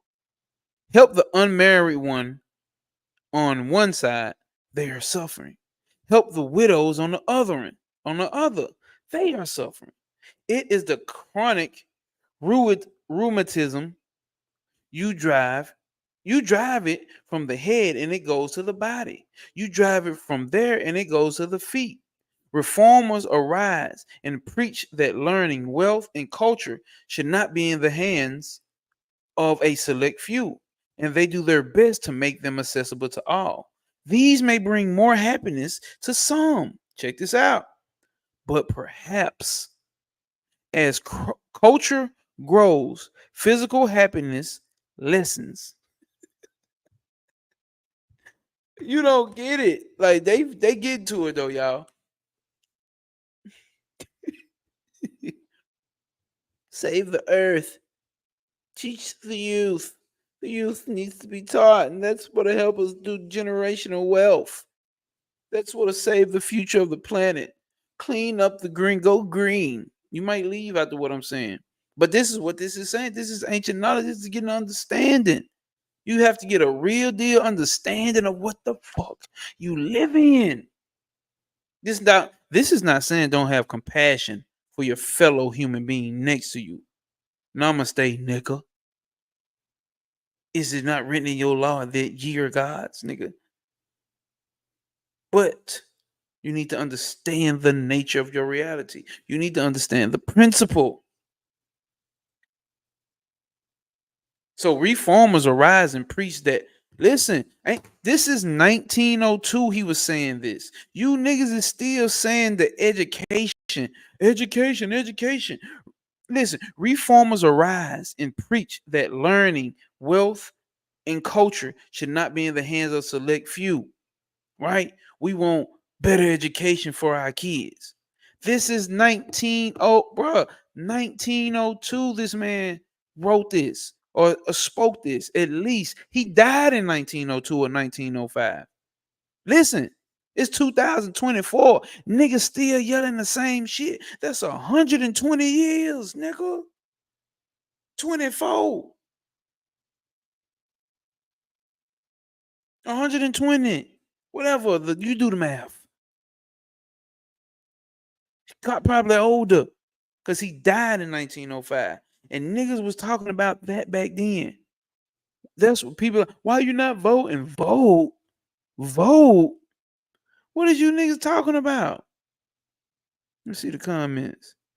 Oh, there go my dog. Save the youth. Go green. We need to build Black Wall Street. You know what I'm saying? Like niggas talking about the same shit from then. Vivekananda, what? When he died, bro? Let's go back. He was in the public eye from 1893. You niggas just got out of slavery. Niggas just got off the goddamn chains. Niggas just got off the goddamn chain. You know what I'm saying? Same shit, different day. It's a cycle. That's what I'm saying. He died in 1902, bro. Come on, bro. Come on, man. Same shit, man. We got to get better. We got to. You know what I'm saying? Like, and how you get better by realizing the nature of your reality. That's what we're talking about here on this Sunday service. What's the nature of the reality that we living in? If we get a better understanding, and this is real non-attachment. But let us continue. All right, it says reformers arise and bring and preach that learning wealth culture should not be in the hands of the select few, and they do their best to make them accessible to all. These may bring more happiness to some, but what? But perhaps as culture grows, physical happiness lessens. The knowledge of happiness brings the knowledge of unhappiness. By the very nature of one thing growing, something has to be deprived of something. Look at it in nature, nigga. Plants, when they get fed, when plants get the nutrients in the water, one's sucking up so much that the other one may not get it. That's nature. This is prakriti. Well, did we see the map earlier? This is prakriti. That's a divine feminine principle. Nature. What does it say? Creatrix. I don't know why my shit is so blurry. Creatrix. That's divine feminine. This is the divine feminine realm that we exist in. The very fact that it can exist with all these constructs and all these shapes and forms is the soul. It comes up with basically the soul comes up with the divine masculine principle, comes up with the idea of what can be and who makes it happen. The divine feminine. Why though? It sounds like that's something that the man should be doing. The woman say this and the man should, because you're getting lost because you think about man and woman when you think divine masculine feminine, right? The divine feminine is obvious, creates. That's how your funk ass got here. All right. Now, not too much on that because I got a whole lecture on divine masculine feminine principles coming. It needs to be addressed. The knowledge of happiness brings the knowledge of unhappiness. Which way then shall we go? The least amount of material prosperity that we enjoy is elsewhere causing the same amount of misery. Every cause has an effect, and every effect has the cause.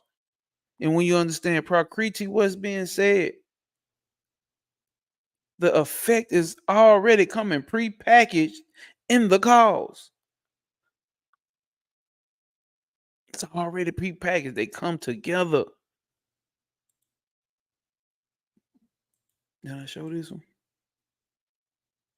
You know what I'm saying? The least amount of material prosperity that we enjoy is elsewhere, causing the same amount of misery. This is the law. What are we talking about over here? Principal. The young perhaps do not see it clearly, but those who have lived long enough and those who have struggled enough will understand this. This is Maya. They keep saying, check out what's being said here, what Maya is, y'all. All right? Because I want y'all to be able to see this shit. But I also ain't trying to zoom out too goddamn far. All right? This, Things are going on day and night. And to find a solution of the problem is impossible. Why should it be so? It is impossible to answer this because the question cannot be logically formulated. Listen to this. Things are going on day and night. And to find a solution of this problem is impossible. You're not finding a solution to that, y'all. Saving the planet and this and doing this and save this. And you're not finding a solution to that. A whole solution as far as we Maya standing on principle. Fact. Maya don't give a fuck about who's suffering, what's suffering. It creates limitations, informs things. If Maya wasn't placed, you wouldn't have motherfuckers who asking questions like this trying to figure out why. So Maya standing on principle for the fact that you even gotta go through this shit to figure out this shit is still Maya. Why should it be so? It is impossible to answer this because the question cannot be logically formulated. You can't even logically formulate the question to question Maya. There is neither how nor why. In fact, we only know that it is. There is no neither how nor why. In fact, we only know that it is. And we cannot help it, even to grasp it. To draw an exact image of it in our own mind is beyond our power. Make you feel like you ain't shit, don't it? That's why I tell you, bro, you gotta laugh at this shit like the Joker, bro. It's like, bro, it's a cosmic joke, bro. People taking this shit so fucking serious. I gotta be rich. I gotta have this. Don't get me wrong. I have my desires as well. I understand it now. I'm not here. I'm here to play. I'm here to be in the world, not of it. That's two different things, right? We understand it. So, what does it say? There is neither a how nor why. In fact, we only know that it is, and that we cannot help it. Even to grasp it, to draw an exact image of it in our mind is beyond our power. How can we solve it then? Maya is a statement of the fact of this universe. Maya is a statement of the fact of this universe.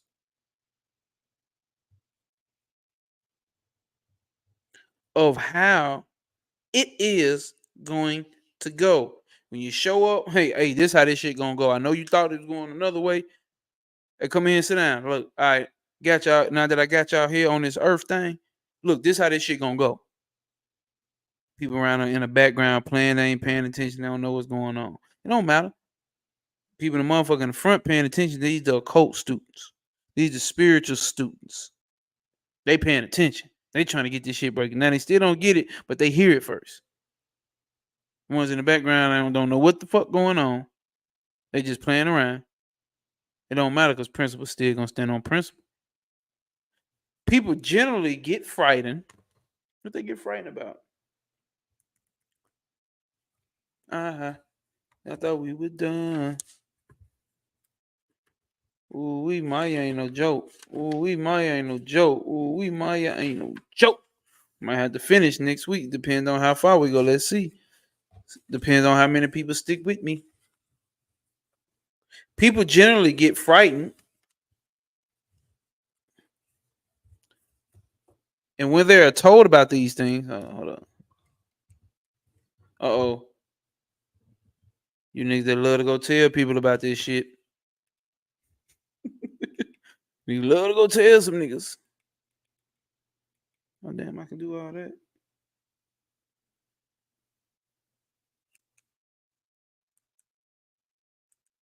Oh, shit, that ain't what we're trying to do. Trying to zoom in. See, that be the thing that be killing me, y'all.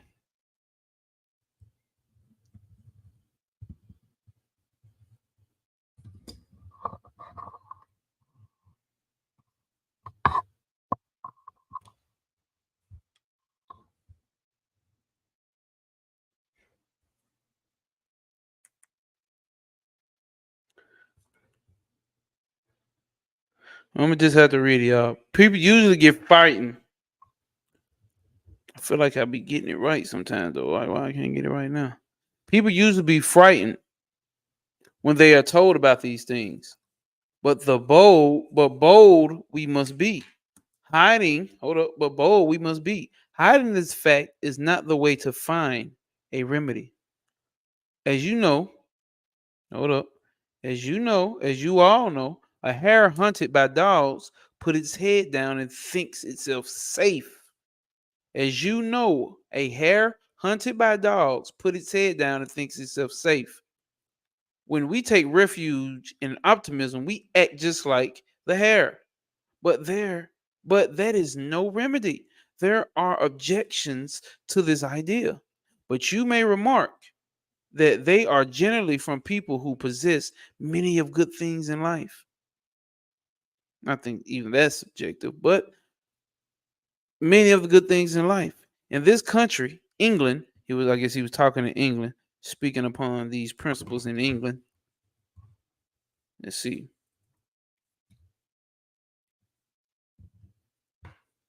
It is very difficult to become a pessimist.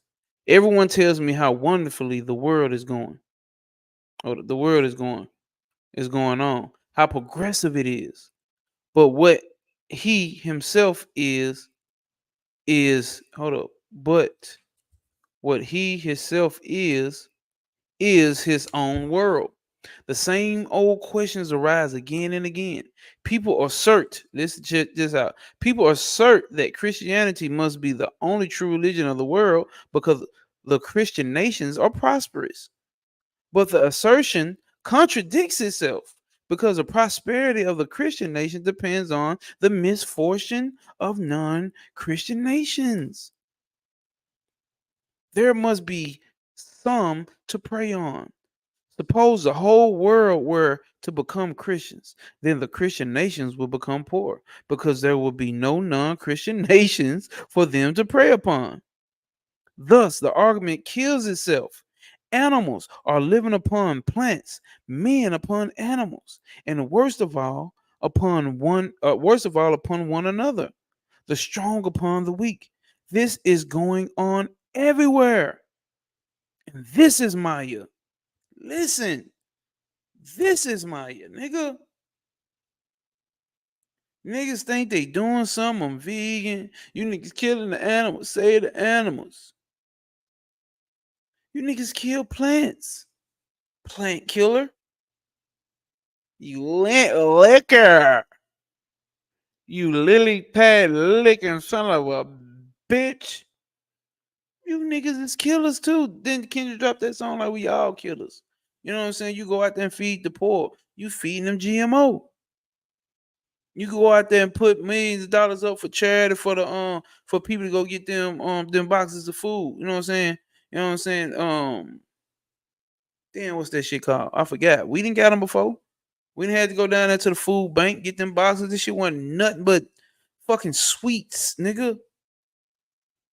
Nothing but sugar and canned goods.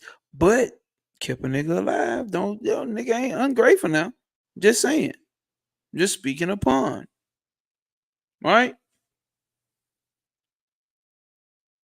Everything is killing everything around this motherfucker. That's the nature of what? Prakriti. Because Prakriti is a creatrix. Think about it. The matrix. Think about it. The matriarch. Huh? You listen what I'm telling you? What wasn't I used to talk like that? Damn, I just forgot his name that quick. But listen what I'm telling you, man. It's the very nature of this. Depends on how you want to look at it. Useful and appropriate versus good or evil. It's up to you. I choose. Shout out to my nigga Trav. I told you earlier. I'll pull this shit up again. Subscribe to his YouTube.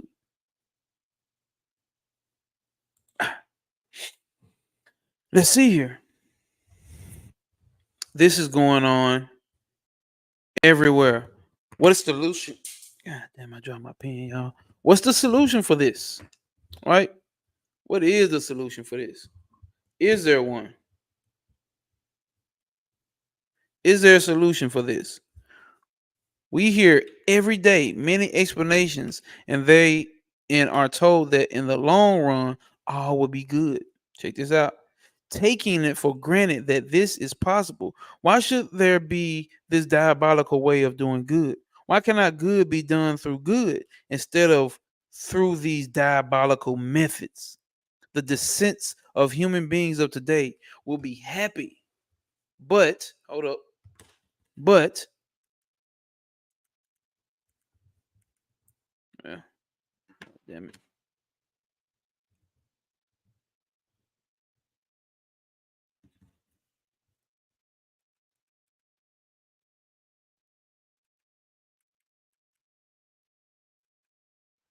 I'm sorry, y'all. Nigga trying. But why must there be all this suffering now? There is no solution. And this is Maya. Again, we often hear that one of the features of evolution is that it gradually eliminates evil from the world. Uh-oh. Uh-oh. Uh-oh. What do we learn about in the cosmic doctrine? Evolution is good. Devolution is evil. We don't want to get too far into that. Let's not go into that. Let's not go into that. The ring chaos. Huh? The ring cosmos. Huh? Somebody's here from that show. Somebody's here from that timeline.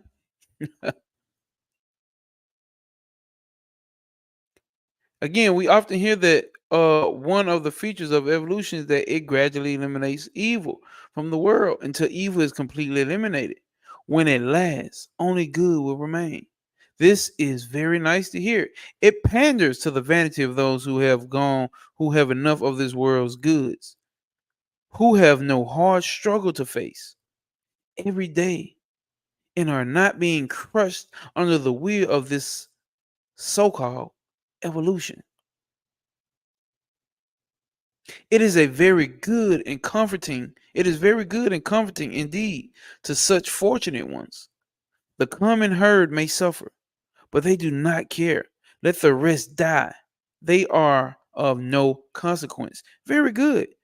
Yet this argument is fallacious from beginning to end. It takes for granted in the first place that manifested good and evil in this world are two absolute realities, or useful and appropriate, useful and unappropriate or inappropriate to be the manifest realities. Change that. What about that? Does that work? Maybe that works. In the second place, it makes a hold up. In second place, it makes a still worse assumption that the amount of good is an increasing quantity and the amount of evil is decreasing quantity. So if evil is being eliminated in this way by what is called evolution, there will come a time when all this evil will be eliminated and what remains will be good. Very easy to say. But can it be proved that evil is lessening quantity? Can it be proven? Can you prove? Can you prove that? Take, for instance, the man who lives in a forest, who does not know how to cultivate the mind, cannot read a book, has not heard of such thing as writing. If he is severely wounded, he is soon all right. Again, while we die if we get a scratch. Again, machines are making things cheap, making for progress in evolution, but millions are crushed that one may become rich. Are you hearing what's being said here? The many have to suffer for the few. Is that the nature of this shit that we living in? Is it not just capitalism that created this shit? Is that the nature of this reality? You answer that. Is that the nature of this reality? But millions are crushed that one may become rich. Thousands at the same time become poorer.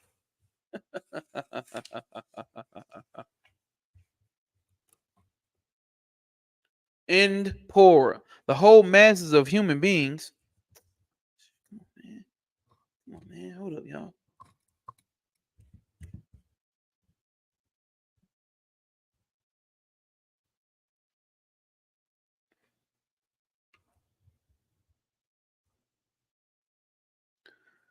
The masses of human beings are made slaves. That is the way it is going. That is the way it is going on. I don't know. That was a real weird written sentence. The animal man lives in the senses.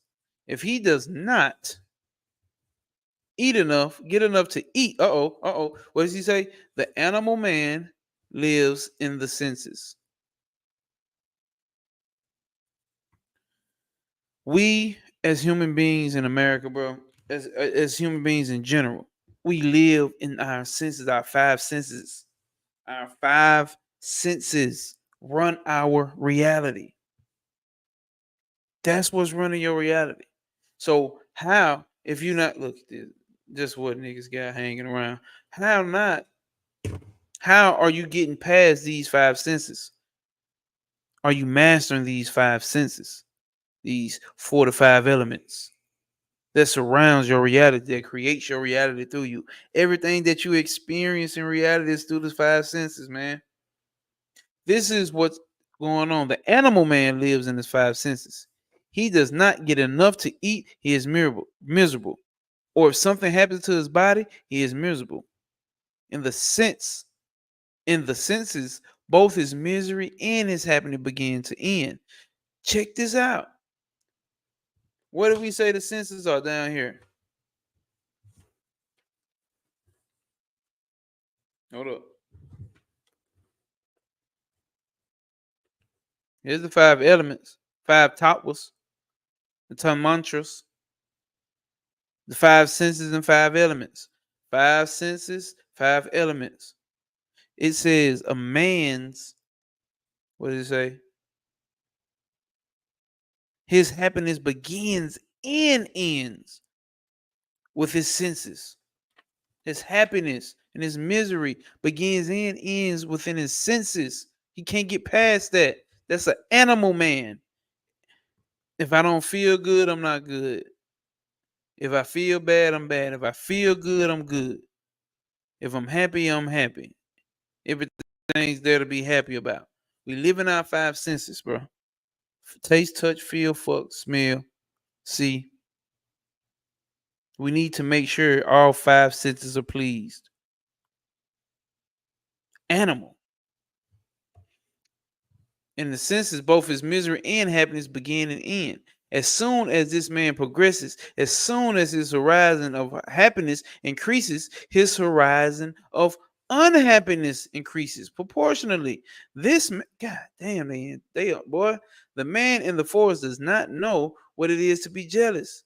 to be in the law courts, to pay taxes, to be blamed by society, and to be ruled over day and night by the most tremendous tyranny that human diabolicism ever invented, which pries into the secrets of every human heart. He does not know that man becomes 1,000 times more diabolical than any other animal. With all his vain knowledge, with all his pride.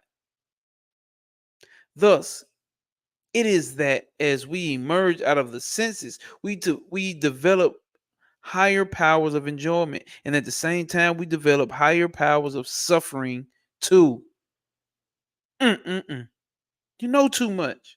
You coming to this level of understanding? Yes, know too much. So the suffering heightens. In every society, we often find that the ignorant common man, when abused, does not feel such. Does not feel much, but he feels a good thrashing.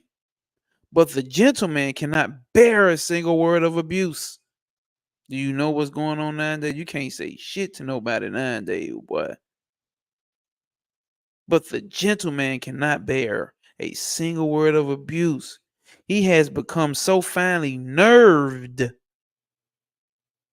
His misery has increased with his susceptibility to happiness. Man, I know y'all getting what's picking up being put down. Who in here, man? Drop something in the chat, man. Say something. If this is not good, let me know. Ain't nobody saying shit.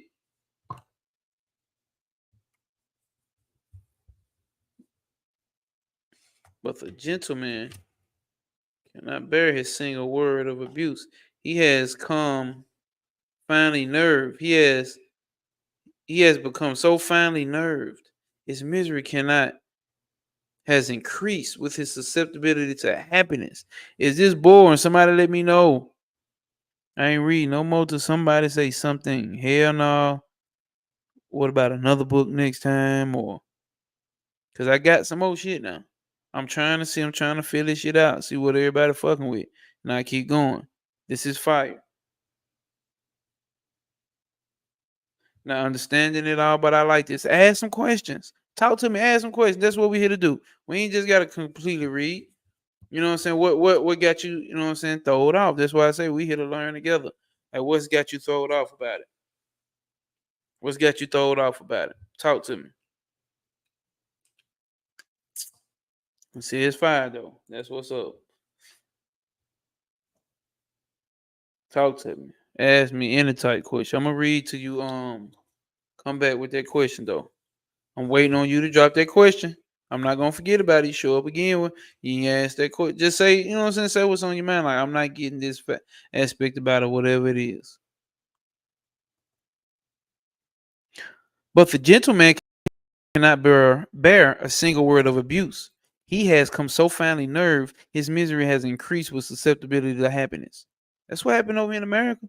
That's what happened to all these motherfuckers that's what I'm saying, bro. Everybody got all their little morals together. They so sensitive now. They can't last. They can't go through shit. Everybody want to be pampered up around this month. I'm not against it. I'm saying what we see here is what's happening, what's creating the reality. We increase our power to be happy. As we increase our power to be happy, we also increase our power to suffer. And sometimes I am inclined to think that if we increase our power to become happy and arithmetical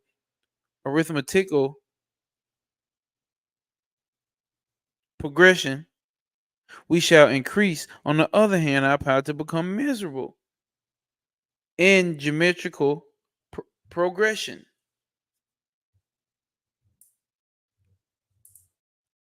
Shit.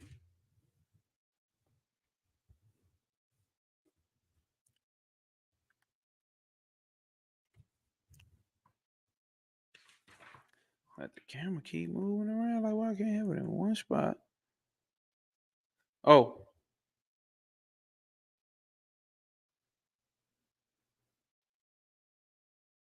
so Maya is more than an illusion. Maya seems to be what they're breaking down. It's pressure on that ass. It's putting so much pressure on you that is limiting you from having an understanding of what you're in. That's why we suffer, right? That's why, even like he said, that's why even though the parent, she nurtured this child and did what she did for this child, he grew up and he whooped on her ass.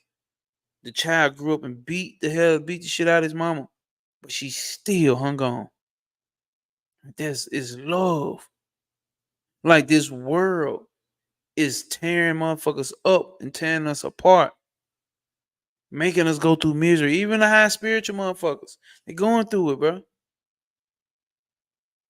Still going through misery, and they still holding on to this motherfucker. That's illusion. That's Maya. I like to call Maya a limiting force. It's limiting you from knowing that none of this is real. Maya is right there. You got the all willing force. You got the all activating force. You got the all knowing force. Maya's stopping you. Maya is pushing this pressure down because you remember we down here. Five senses. Man lived through his five senses. The animal man. That's who we are down here. Then you got the five elements. Then you got the mental process of the mind. Then you got the mind with all the data that's getting processed. Then you got the ego, which is the mind that separates and put things into categories. Then you have the higher self, which is closer to the individual soul, the higher self, right? Which is separate from all this shit down here. But at the same time, all this shit down here comes from the higher self, which you can call ether, right? But you are under the illusion, or you are placed under certain limitations. Maybe it's not an illusion. You placed under certain limitations. And the more shit we try to hold on, am I making sense to you? Let me know. If not, tell me. Talk to me. Talk to me. I'm going to be putting all this up.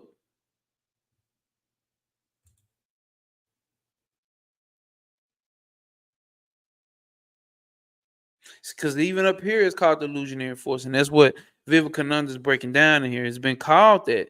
You know what I'm saying? By a lot of philosophers, it's been called that. Sounds like to me it's pressure on that ass. I'll wait for that next comment. I'm gonna keep going though. We who are progressing know, um, we who are progressing know that the more we progress, the more avenues are open to pain as well as to pleasure. And this is Maya. That's what he's saying. The cause and effect of this motherfucker is Maya. You see what I'm saying? The cause and effect of this motherfucker is Maya. Thus, we find that Maya is not a theory for the explanation of the world. It is simply a statement. Here we go. Here we go. Here we go. Let me highlight this shit. And as Maya. Oh, and this is Maya. Thus, we find Maya is not a theory for the explanation of the world. It is simply a statement of facts as they exist. That the very basis of our being is contradiction. That everywhere we have to move through,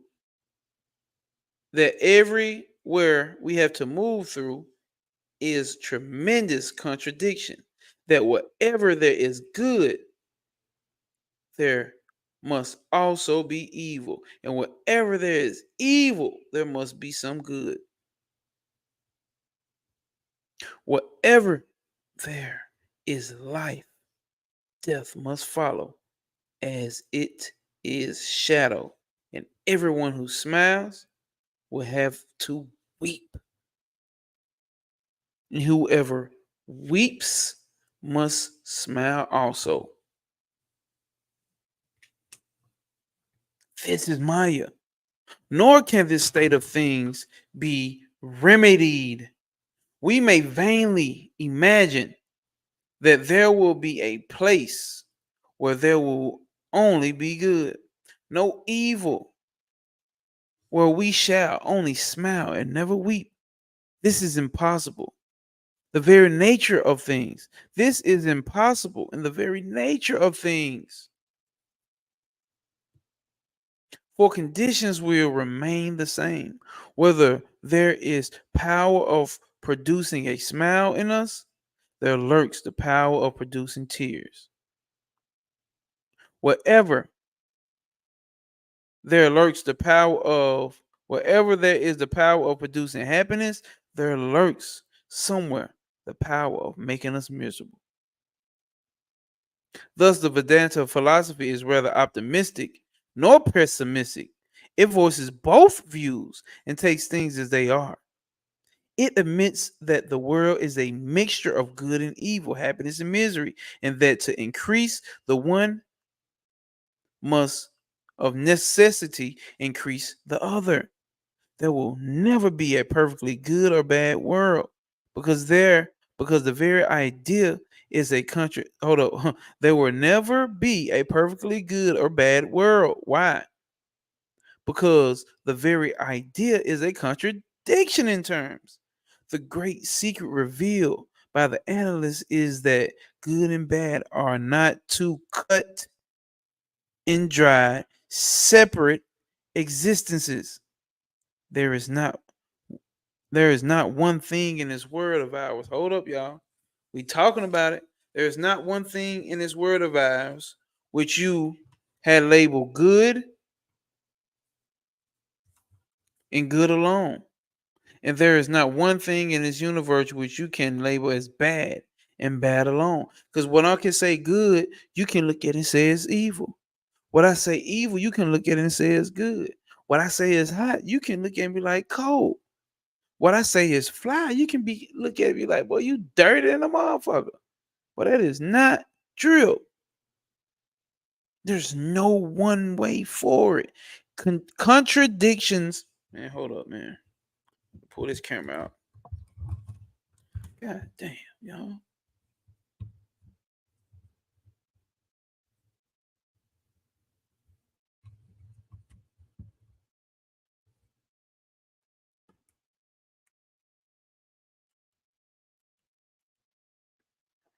But that ain't what we're finna do. We're finna flip this camera around. Damn, I forgot what I was finna say. But listen here. Damn it.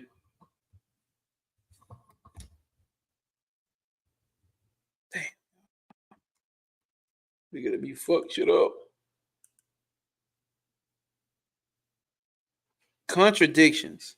All right. Oh, I can do that. Damn. Oh, that's dope. I could have been doing that shit. Contradictions exist in this world. They have to. Everything about this motherfucker is a contradiction. For good to exist, evil has to. That's the way that it's gonna be. And that's what they talked about in the Holy Kabbalion, right? The seven hermetic principles. We standing on principle over here. The seven hermetic principles talks about what? The law of neutralization. Dealing with the principle of rhythm. What's the principle of rhythm? The swing to the left is just as equal as a swing to the right. It has to be that way. Pay attention to what's going on with. Let's get to some nigger shit here. The whole reality of what's going on in the news with, you can say Trump and Kamala. They are both two extremes. You know Donald Trump is extreme, but you may not see it in Kamala Harris that she's in a fucking extreme too. She's the extreme opposite of what the fuck publicly.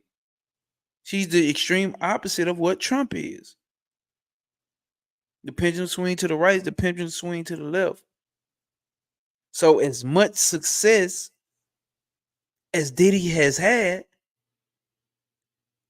just as much misery has to be had.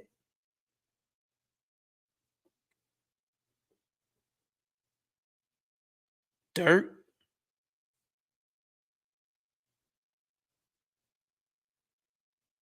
thug, white boy Jeffrey came home though. But it's some extreme conditions though, under extreme conditions, right? Contradictions, right? This is what we dealing with in this reality. This is Maya. You're not getting away from it. Let's get back to the read. Ain't nobody commenting. I guess everybody just listening. Let's see here.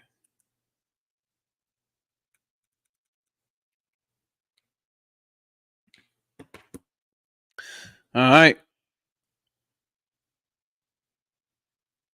The same thing which is producing misery in one may produce happiness in another. The fire that burns a child may cook a good meal for a starving man. The same nerves, listen, the same nerves that carry the sensations of misery carry also the sensations of happiness. The only way to stop evil, therefore, is to stop good. Where Trav at, man? Trav ain't in that motherfucker with me, dog. The only way to stop evil is to stop good. The only way to stop evil, therefore, is to stop good. Also, there is no other way. To stop death, we shall have to stop life. Life without death, and happiness without misery are contradictions. You have to get this understanding about principle. All right? Life without death and happiness without misery are contradictions.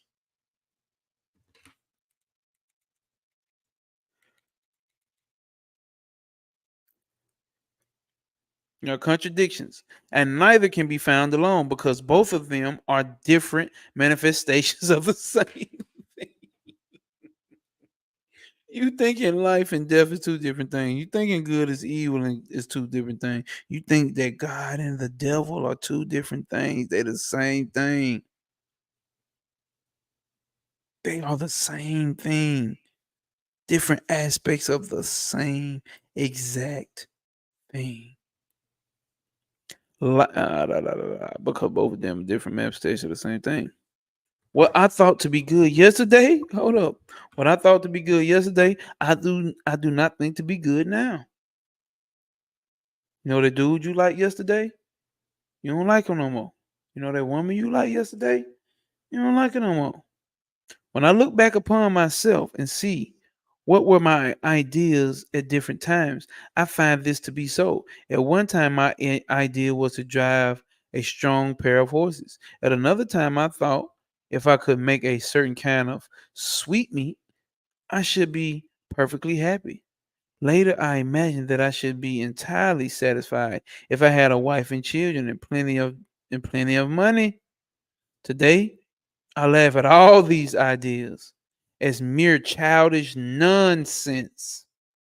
Vedanta says that there must come a time when we shall look back and laugh at the ideas which make us afraid of living up our individuality.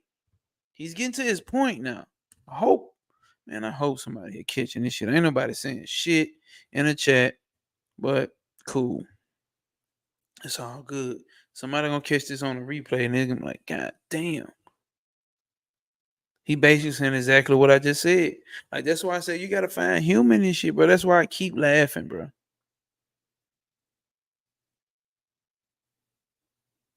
Not because I don't understand and I'm laughing because I'm scared. I'm laughing because I get this shit now.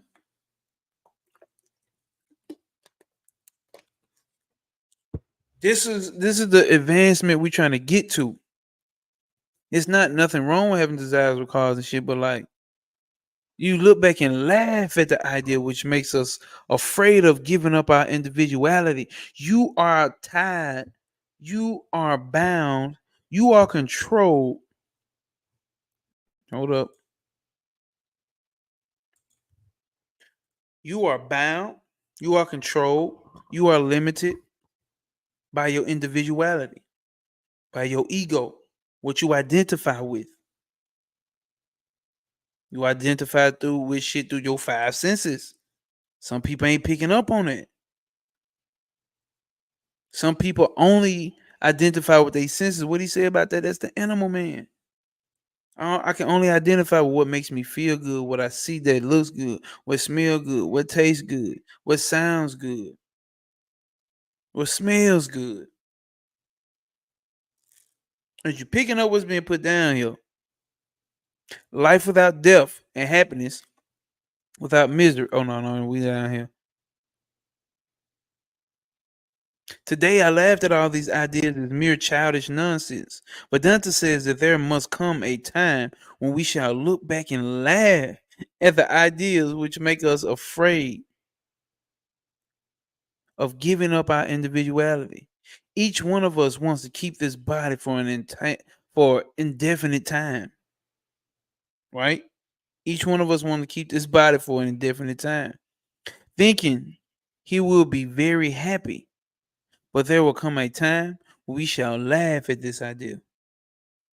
Now, if such be the truth, we are in a state of hopeless contradiction. Hold up, y'all. We're in a state of hopeless contradiction. What you talking about, vivekananda?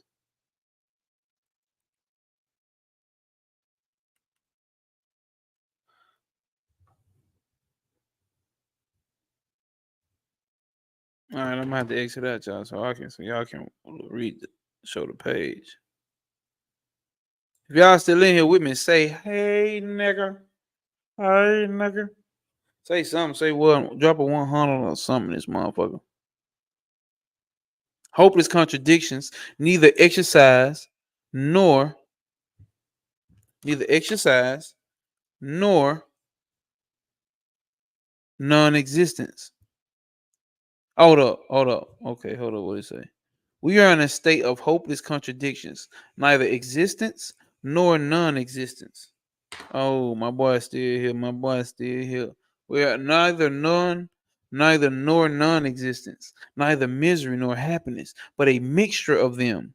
What then is a use Vedanta and all other philosophies and religions? And above all, what is the use of doing good? What is the use of doing good work?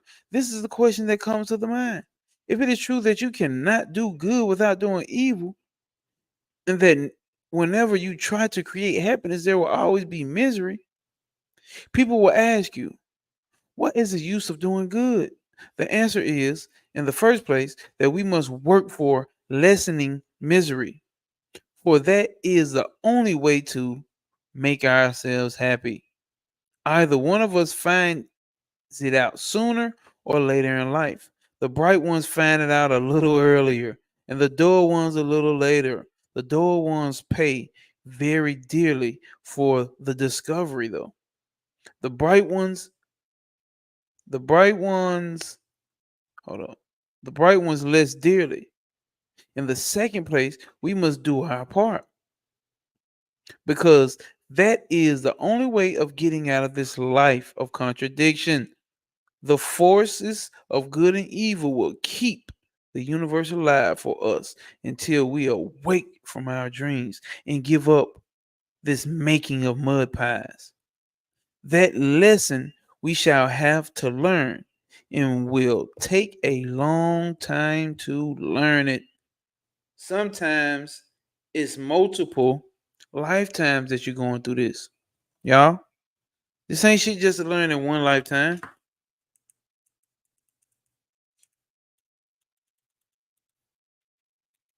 Uh, uh, uh, uh, uh. And I'm going all the way back there.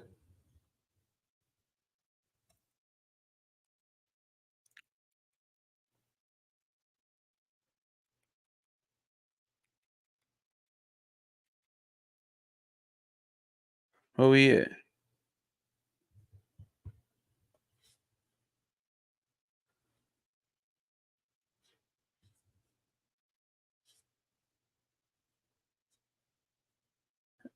In the second place, we must do our own part because this is the only way of getting out of this life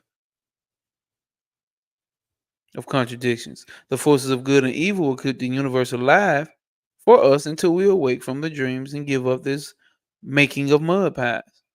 That lesson we shall have to learn, and it will take a long time to learn it. Attempts have been made in Germany to build a system of philosophy on basis that the infinite has become the finite. Such attempts are also made in England. The analysis of the position, the analysis of the position of these philosophies is this. Hold up. Is this that the infinite is trying to express itself in the universe, and that there will come a time when the infinite will succeed in doing so. Tree of life. If you've been watching other video, we've been talking like this already. Come on, man.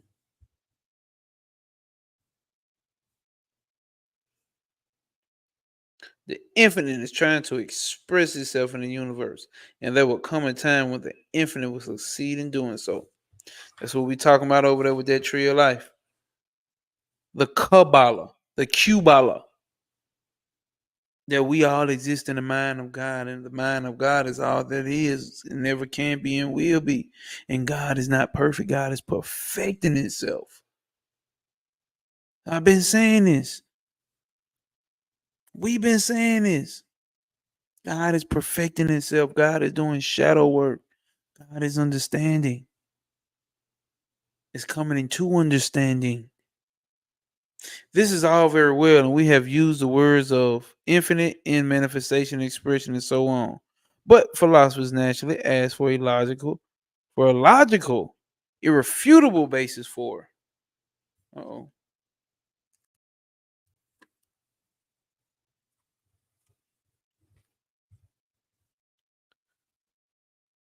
Irrefutable basis for. Oh damn.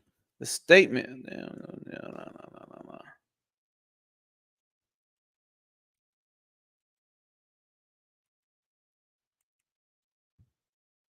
Irrefutable statement that finite can fully express the infinite, the absolute, or the infinite can become this universe only by limitation. There go my word. That's why I call Maya by limitation. That's what. Okay, this is what we getting here to. This is what we here getting to, dog. Let's get to it. Hold up. What's being stated here is that God has to place itself under limitations to have an experience. Shiva Shakti, pure consciousness, pure energy has to come together and separate as well and put itself under limitations or the illusionary force of Maya. So it can't have the all will. It can't have the all activating. It can't have the all knowing force. It has to put itself under the illusion, or it has to put itself under limitations. Once it puts itself under limitations, it's putting itself under pressures. Once it puts itself under pressures, what is it doing? It's figuring out ways to express itself to get back up to itself. And after and going through this, it learns new things about itself. God is learning new things about itself. God is doing shadow work. God is learning math and a new way to do it. So you the acting agent for this. Hopefully that's not too much to grasp. Or hopefully I'm not talking too heavy here. Hopefully I'm not talking too heavy here. Hopefully not. The absolute or the infinite can become this universe only by limitation. Everything must be limited that comes through the senses or through the mind or through the intellect. And for the limited to be limited is simply absurd. It can never be. Vedanta, on the other hand, says that it is true that the absolute or the finite is trying to express itself in the infinite, but there will come a time when it will find that it is impossible. And it will then have to beat a retreat. And this beating a retreat means renunciation, which is the real beginning of religion. Renunciation, which is the real beginning of religion. Nowadays, it's very hard to talk of renunciation. It was said of me in America that I was a man who came out of the land that talked of renunciation and had been dead and buried for 5,000 years. So perhaps the English philosopher, yet it is true that that is the only path to religion, to renounce and give up. What did Christ say?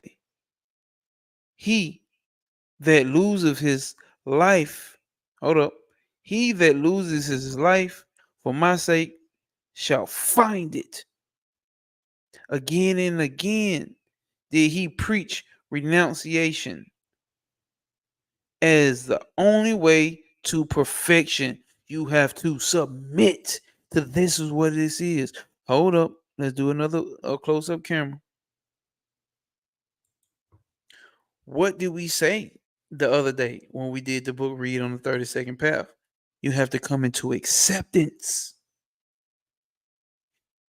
You have to go watch my video, the 32nd path to ascension, part 2 of that one. Some people don't make it past Malkuth to your side. The 32nd path was just ruled by Saturn. That puts that work on your ass. That put that pressure on your ass. That put them limitations on your ass. And what does it do? It's building you up. Some people just stay in the motherfucker, get overcooked for the rest of their life. This incarnation though, right?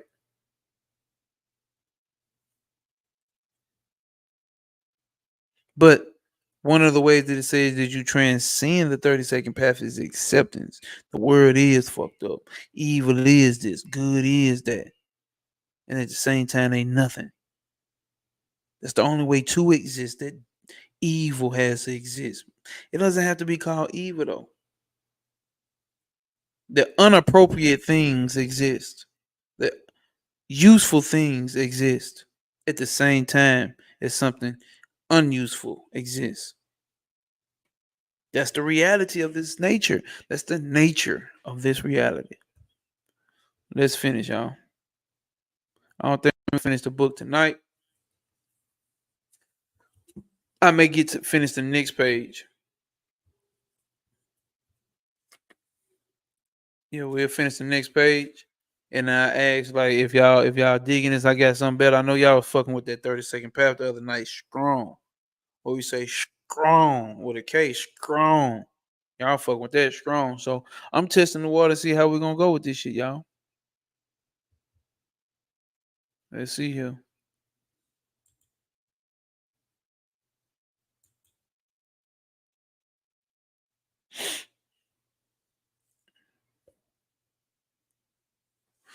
What did Christ say? He who loses himself for my sake shall find it. Again and again did he preach renunciation as the only way to perfection. There comes a time when the mind awakes from the long and dreamy dream. The child gives up its play and wants to go back to its mother. It finds the truth of the statement. Desire is never satisfied by the enjoyment of desires. It only increases the more, like fire when butter is poured upon it. This is true of all sense enjoyments, all intellectual enjoyments, and all enjoyments of which human mind is capable. They are nothing. They are within Maya, within this network which we cannot get out of. We may run about therein through infinite time and yet find no escape. Hold up. and yet find no escape. And whenever we struggle to get the little shit crazy, this shit that close and still, goddamn. Whenever we struggle to get the little enjoyment of mass misery falls upon us. Whenever we struggle to get little enjoyment, a mass of misery falls upon us. How awful this! How awful this! And when I think of it, I cannot but consider that this theory of Maya, this statement that is all Maya, is the best and only explanation. What is an amount? What an amount of misery there is in the world. And if you travel among various nations, you will find that one nation attempts to cure its evil by one means and another by another.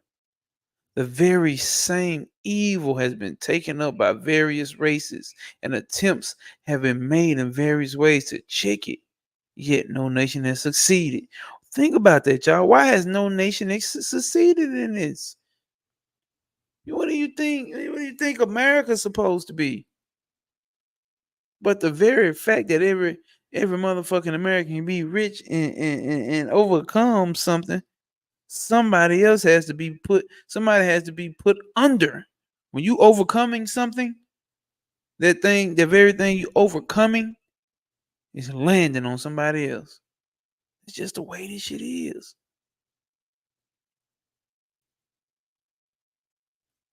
The very same evil The very same evil has been taken up by the various races, and attempts that have been made in various ways to check it, and yet no nation has succeeded. If it has been minimized at one point, a mass of evil has been crowded at another. Thus it goes on. Thus it goes on.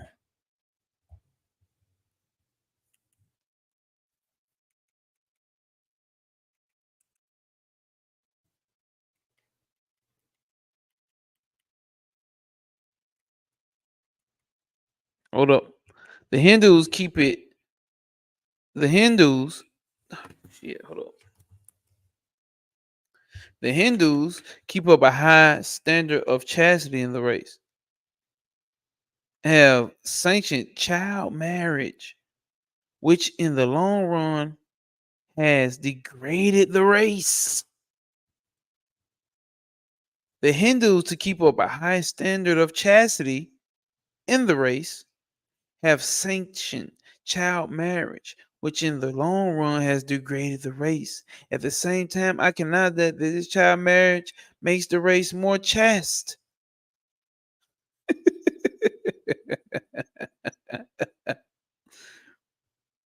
What would you have? If you want the nation to become more chaste, you weaken men and women physically by child marriage. On the other hand, are you in England any better off? No, because chastity is the life of a nation. Do you not find in history that the first death sign of a nation has been up chastity? When that when that has entered, the end of the race is in sight.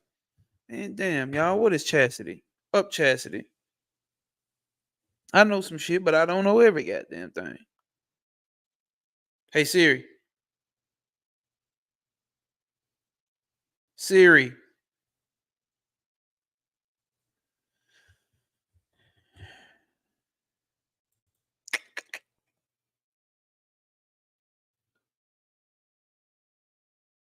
I see motherfuckers did join on Instagram, but it's cool.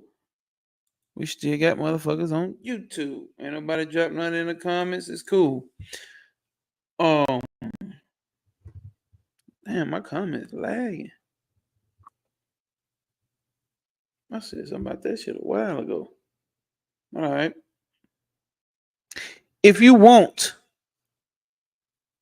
if you want the nation to be more chaste, you weaken the men by physically. We did that. What was entered, the end of the race might be in sight. Where shall we get a solution of the miseries then?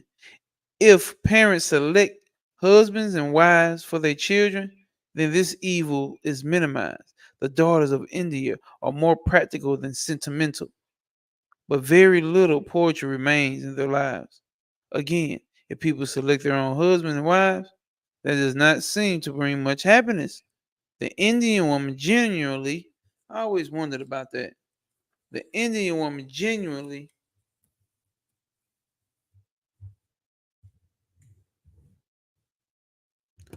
very happily, very happy. There are not many cases of quarreling between husband and wife. On the other hand, in the United States, where the greatest liberty obtains, the number of unhappy homes and marriages is large.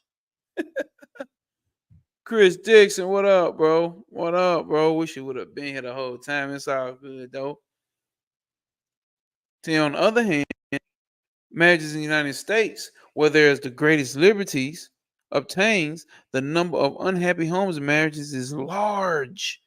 You niggas all free and all encompassing and all this and that. Marriage is terrible over here. Unhappiness is there and everywhere. What does this show? That after all, not much happiness has been gained by all of these ideas. We all struggle for happiness. And as soon as we get a little happiness on one side, on the other side, there comes unhappiness. Shall we not work to do good then? Yes, with more zest than ever. Yeah, you zesty motherfuckers. Yes. Don't work to do good. But check out what he's saying. Don't just run away with that and just take it and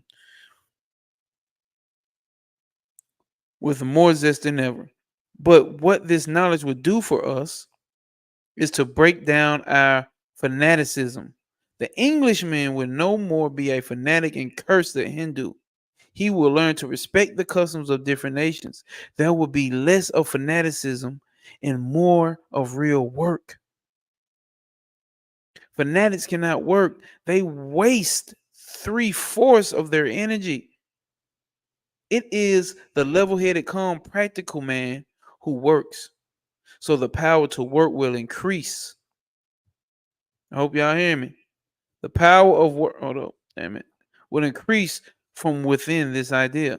Knowing that this is a state of things, we shall have more patience. The state of misery or of evil will not be able to throw us off of our balance and make us run after shadows. Patience will come to us since we know that the world will have to go on its own way. If, for instance, all men have become good, the animals will have in the meantime evolved into men and will have to pass through the same state. And so with the plants. But we just talking about this on threads about how these animals evolving, bro. I know y'all be seeing these videos of these dogs and shit, watching TV, and they what's the name changing the TV channel, and these motherfuckers get mad at the owner for changing the TV channel. These motherfuckers is turning to humans, or maybe humans have turned into motherfucking animals again. Mm. But on this thing, but one thing is certain: the mighty river is rushing towards the ocean, and all drops that consume the stream will in time be drawn into the boundless ocean. So in this life, with all its miseries and sorrows, its joy, smiles, and tears, one thing is certain. What's that? That all things are rushing towards their goal. And it is only a question of time when you and I, plants and animals, and every practical or every particle of our life exists must reach the infinite ocean of perfection, must attain to freedom, to God. Let me repeat once more that the Vedantic position is neither pessimism or optimism. It does not say that the world is all evil or all good. It says that our evil of no less value than our good, and our good of no more value than our evil. They are bound together. This is the world. And knowing this, you work with patience. We're gonna wrap it up for right there, y'all. We're gonna wrap it up right there. Hold up.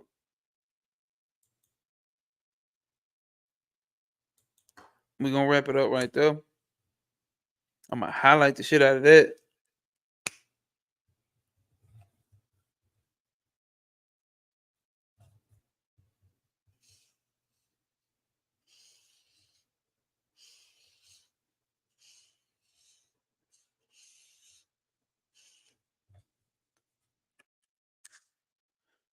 That's what we had with it, y'all. I appreciate everybody that stepped into this motherfucker. Um, we can continue on some shit like this.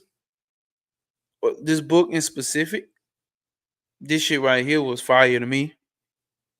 Looking at the word, looking at the position of what they call Maya. Maya is everything that can be balled up into this little whole thing we calling reality. It's limitations, it's pressure from the limitations. It's prakriti, the causes and effects of this reality. Good and evil or another good or bad. They just are. They just are. What does he say? Let us repeat once more that the Vedantic position is neither pessimism or optimism. It does not say that the world is all evil or good. It says that our evil is of no less value than our good. Evil and good are just as valuable, bro. Useful is just as valuable as non useful or inappropriate. They both are equal. They are bound together. This is the world. And knowing this, you work with patience. Be patient with yourself out there, y'all. Be patient with yourself. Be patient with yourself. Be patient with yourself. Stop rushing. You are already infinite. You can't die. You forever living. Well, we saying that in the sense of understanding that we live beyond this body. What's the rush? You got nowhere to go but to be back in. You got nowhere to go. Listen, bro. You can have nowhere to go, literally. You can only exist. Even in the non-existence. Non-existence is a thing because existence exists. The only way for non-existence to exist is for something to exist. So what does that mean? Something's gonna always exist.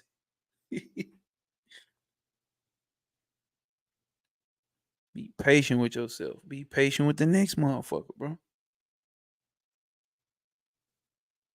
That should maybe this can help with your relationship with yourself and your relationship, whatever you call higher self, source, God, most high, whatever. Because we're standing on principle. So I appreciate everybody that came out, tapped in, tapped out, ran in and ran out. We're gonna do this shit every Sunday, Sunday service. This is the second one. Typically I fuck around and pop up on this motherfucker when I'm just inspired. You know what I'm saying? Some hit. But today we tapped in on this right here. All right. Young Yoga. I want to read the other one.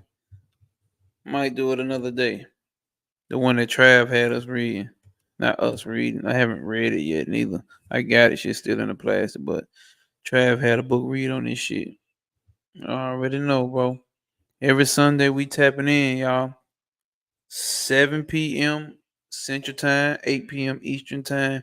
Anything after that, y'all figure out your own time zone. Them the only time zone that I know.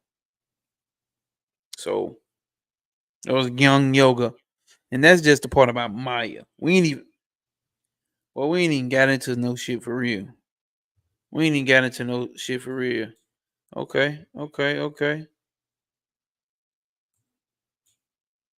Oh, this old shit. Post the real shit, but so I appreciate y'all tapping in, man. Remember, no obstacles will apprehend you. Prosper over pain. No obstacles will apprehend you. Prosper over pain. Refine your standards. Make sure you standing on principles. Lower your expectations. You don't know how this shit gonna play out. We just ran through all that principle right there. We just ran through that. That should make sense to you now. Refine your standards. Make sure they're standing on principle. You won't be stressed out. You'll be at that middle point. You're not getting swung from happiness, super happy, to super depressed, super happy, super depressed. You're not getting swung around this motherfucker. You the one swinging this motherfucker. Matter of fact, you watching a swing happen. Like, you got to be what they call the droster, the observer. That's what we trying to get to. Stick with us over here. We learning together, man. We standing on principle. If you in here, drop stand on principle in the chat. I need everybody, all 4-5 folks, drop standing on principle in the chat. I can't see Instagram. I can't see Facebook. Somebody drop that. Oh, Facebook probably. Facebook I get bent in. Don't know that. I mean Instagram. Standing on principle. Somebody. Oh my God, I was looking for you too, T.O. I was looking for you, bro. Love, my nigga. Appreciate you still tapping back in, bro. Still appreciate you tapping in at the last minute. It don't matter. That shit still love. Chris Dixon, my guy. Standing on principle. Bro just came in and saying standing on principle. We standing on principle. That's what we do here. And that's what I make sure I stand on over here. So as I always say, refine your standards, lower your expectations. No obstacles will apprehend you. Prosper over pain. You know, my other thing is certified pooper scooper. That's what I am. Like, what are you? You know, motherfucker be like, oh, I'm spiritual, or I'm a occultist, or I'm this and I'm that. Bro, I ain't no name for this shit no more. Because the further you get into this understanding, further you get into this knowing, this knowledge, union of knowledge, unifying knowledge, the further you get into this shit, the less shit you identify with. Because I'm not getting swung. Because if I identify as an occultist, I get swung to this other side of the opposite of occultist. I identify as whatever else in this shit spiritual, I get swung to the other side of this shit. You see what I'm saying? Motherfuckers can't put me in a box. When they talking about how niggas talk, Grand Rising, beloved, and I'm not knocking that. I'm just saying I'm not a part of that. I still say the regular shit. Regular niggas say, good morning. My intention behind it is different. My intention behind it is different when I say it. Sometimes it may be regular good morning. Sometimes it may be real deep, and I really mean it. I really want this day that you wake up, that you mourn, that you wake up to be a good day for you. So everybody who's still here, I hope your day has been a good day. I hope that you wake up tomorrow and have a good day. But what's good and bad, hey, you know what I'm saying? Be neutral. Don't none of this shit affect you. Don't let none of this shit affect you based off of what Vivekananda was just saying.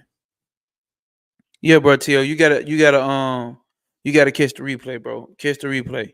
Think it was a good ass read, bro. Think it's a good ass read. Based off, you know what I'm saying, the DMs I'm gonna get or the people who've been here. If y'all enjoyed this book, we can finish this shit up next week, next Sunday. If not, I'm switching subjects to see what sticks the best. All right. I'm switching subjects to see what sticks the best.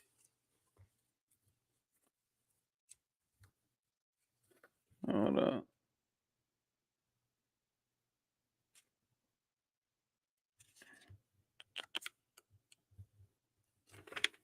We pass all that.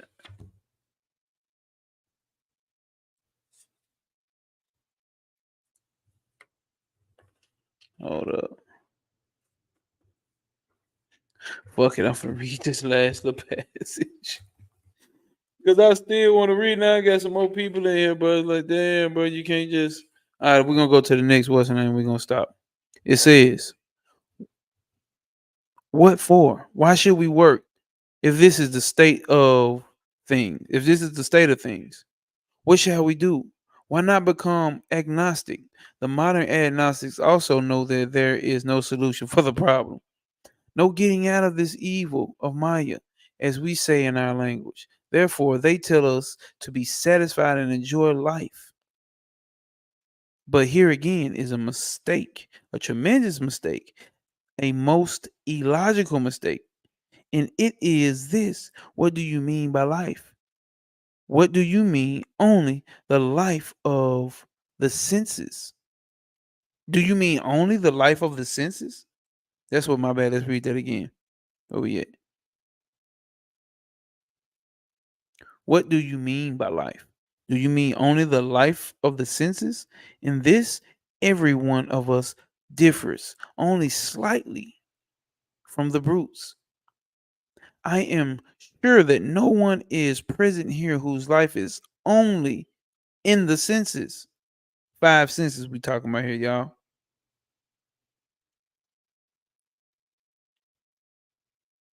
This present life means something more than that. Our feelings, thoughts, and aspirations are all part of the parcel of our life. And is not the struggle towards a great ideal, towards perfection, one of the most important components of what we call life. One of the most one of the most important components of what we call life. According to the agnostics, we must enjoy life as it is. The agnostic position takes this life minus the ideal of perfection to be all that exists. The ideal, the agnostic claims, cannot be reached. Therefore, he must give up the search. What life means above all this, search after the ideal. Uh, Above all this, above all this search for the ideal, the essence of life is going towards perfection. We must have that. And therefore, we cannot be agnostics and take the world as it appears. The nature of the universe, the nature of this universe is what is called Maya. Our religions are more or less attempts to go beyond nature, the crudest of the most developed, expressed through mythology or symbology, stories of gods or angels and demons, and through stories of saints and seers, great men and prophets, or through the abstractions of the philosophy, all that have one object. All are trying to get beyond these limitations. I keep telling you, the Maya is limitation. Maya ain't illusion, it's limitation. It's limiting your ability to know all, to have the willing force of all, the active force of all.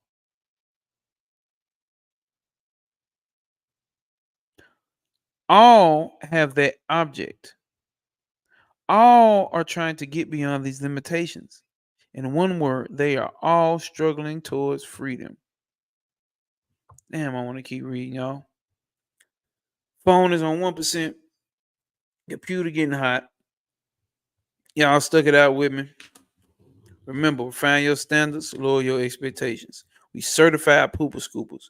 What does that mean? The unmanifest that pervades through all is the very thing that is manifestation. The very thing that's not existence is existence. The very thing that is not existent creates everything that is existence. It's called the unmanifest, and is pushed in the Kemetic philosophy as being the dung beetle. Kether put it itself created within a pile of shit. That pile of shit is what creates this whole reality. So my thing is certified pooper scooper. We certified creating our own reality around this motherfucker. Damn, my thing broke. I just bought this motherfucker. Oh, it ain't broke. I just couldn't see it. All right. But certified public scooper, no obstacles will apprehend you. Prosper over pain. Refine your standards, lower your expectations. We standing on principle. Appreciate y'all for tapping in with me. We'll be back next Sunday. Might even be back out through this week. Might even be back out through this week, y'all. Might even be back out through this week. Make sure y'all have liked this video, subscribe, hit the notification bell so you know every time a nigga go live. And I appreciate y'all as well, man. Appreciate everybody for coming tapping in with me. See what's going on over there. Ain't nothing going on over here. Ain't nothing going on over there. So we got in live video. We out from over here off Instagram. And we live from over here on YouTube. Appreciate y'all, man. Appreciate everybody.